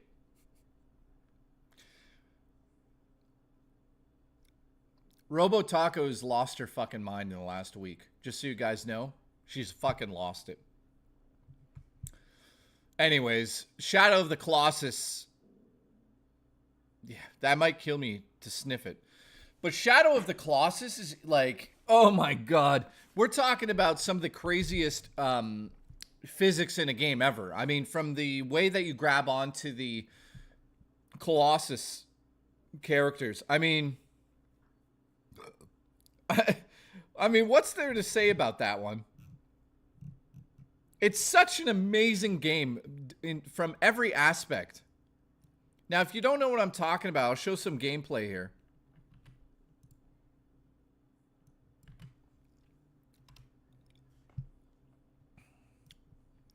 Check this out.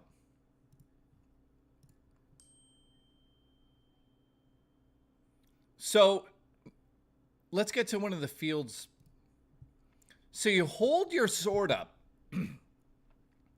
And that essentially would show you the direction you'd want to go to. What's the story behind that Sonny 2 pendant, lol? Oh, God. Your Mr. Uncle, thank you for subbing. I appreciate it, dude. Living Legend says, what's the story behind the pendant? Okay, I'm calling One's 2 cents, and he's going to explain it right now quickly. Ones, just explain it super quick. By the way, Robo Taco has lost her fucking mind. Let's just be honest here. Okay, Ones is going to explain it because he can explain it better than me. Where the fuck are...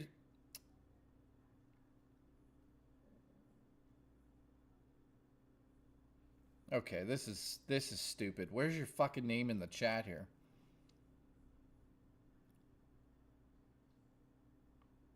Oh my God. Oh. Okay, he's just calling me. Listen, go on a date and tell us the story. Go. Listen, go on a date and tell us the story. Go. I did go on a date. Now here's the story. You got to mute my stream. Yeah, let me mute you so that can't hear that. There we go. So the Sonichu is made by Chris Chan, the one and only. That is an actual authentic Chris Chan Sonichu.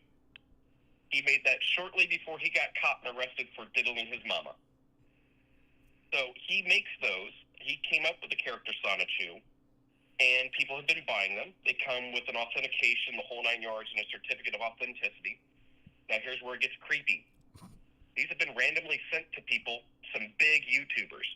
Anybody know who iDubbbz is? I bet you don't anymore because he got sent a Sonichu, and he put it on. 6 months later, his career was over on YouTube. He still does it, but he's now got a wife that just basically tells him what to do. He's a cuck as well now. So, Rakita Law, big law tuber, like one of the biggest law tubers on YouTube. He randomly got sent it. He doesn't even know what it is. Puts it on. Year later, he's literally cracked out.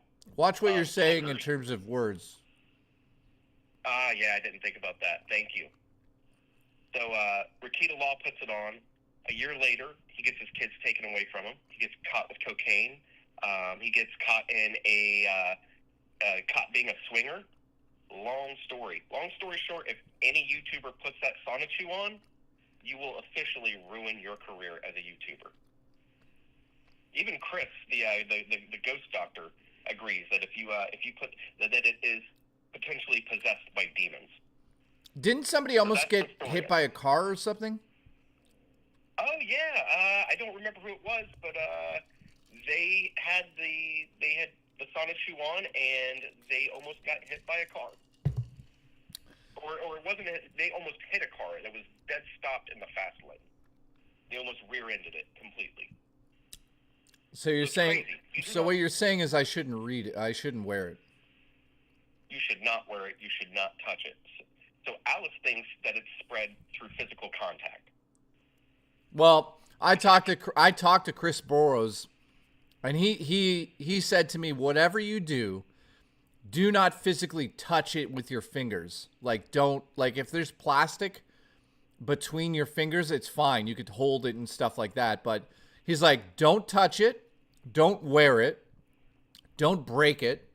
Don't burn it. So anyways. What's he want you to do with it? Huh? He doesn't want me to, he told me to get rid of it. He's like, give it to somebody. So he sent it to DSP. So thank you, dude. I'll see you at movie night if you're going to be there. Okay. Yeah, I should be in there. You guys have a good night if I'm not. All right, man. Thank you. Later. So there you go. That's why this pendant is such like a crazy thing, you know? Send it to Phil. So I want to say thank you to everybody. Tomorrow we're going to continue this discussion. I'm probably going to go do a hike in the morning. It's fine.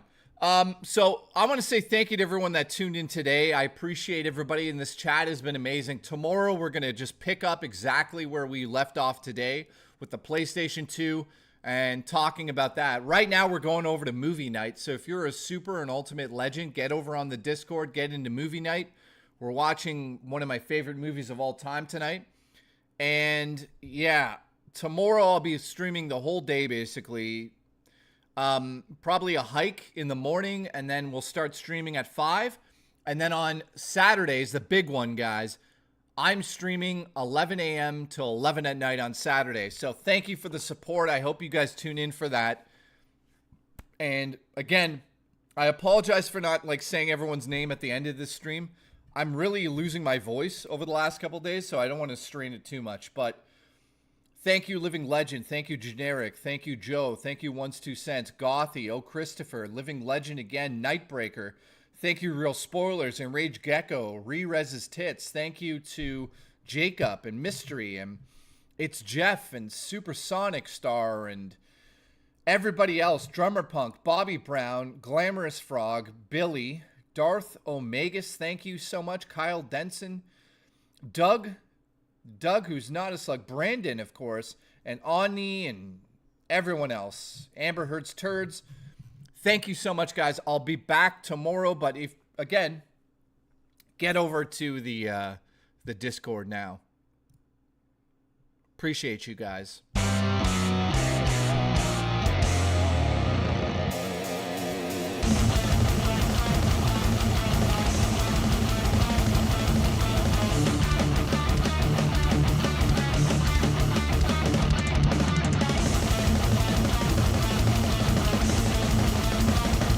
This thing is scary, man.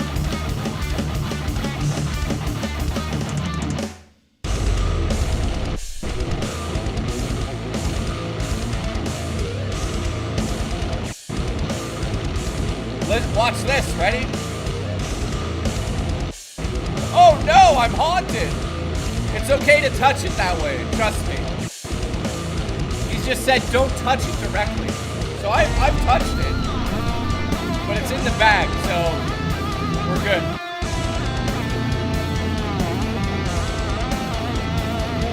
It smells like shit.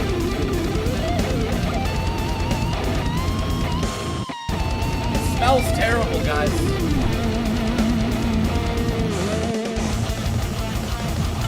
See you guys tomorrow.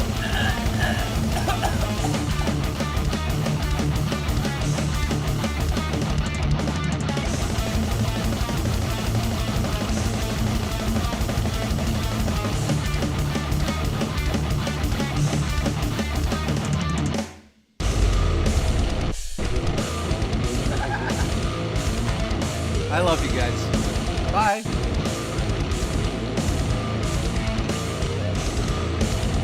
Let's see if the Booch wins.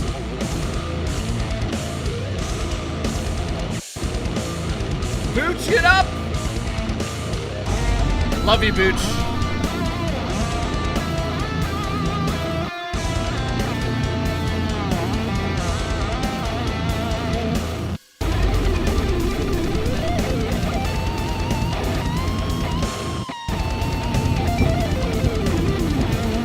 Oh shit, Ones has stolen it last second. See you guys at movie night, and I'll see you guys tomorrow. I appreciate you.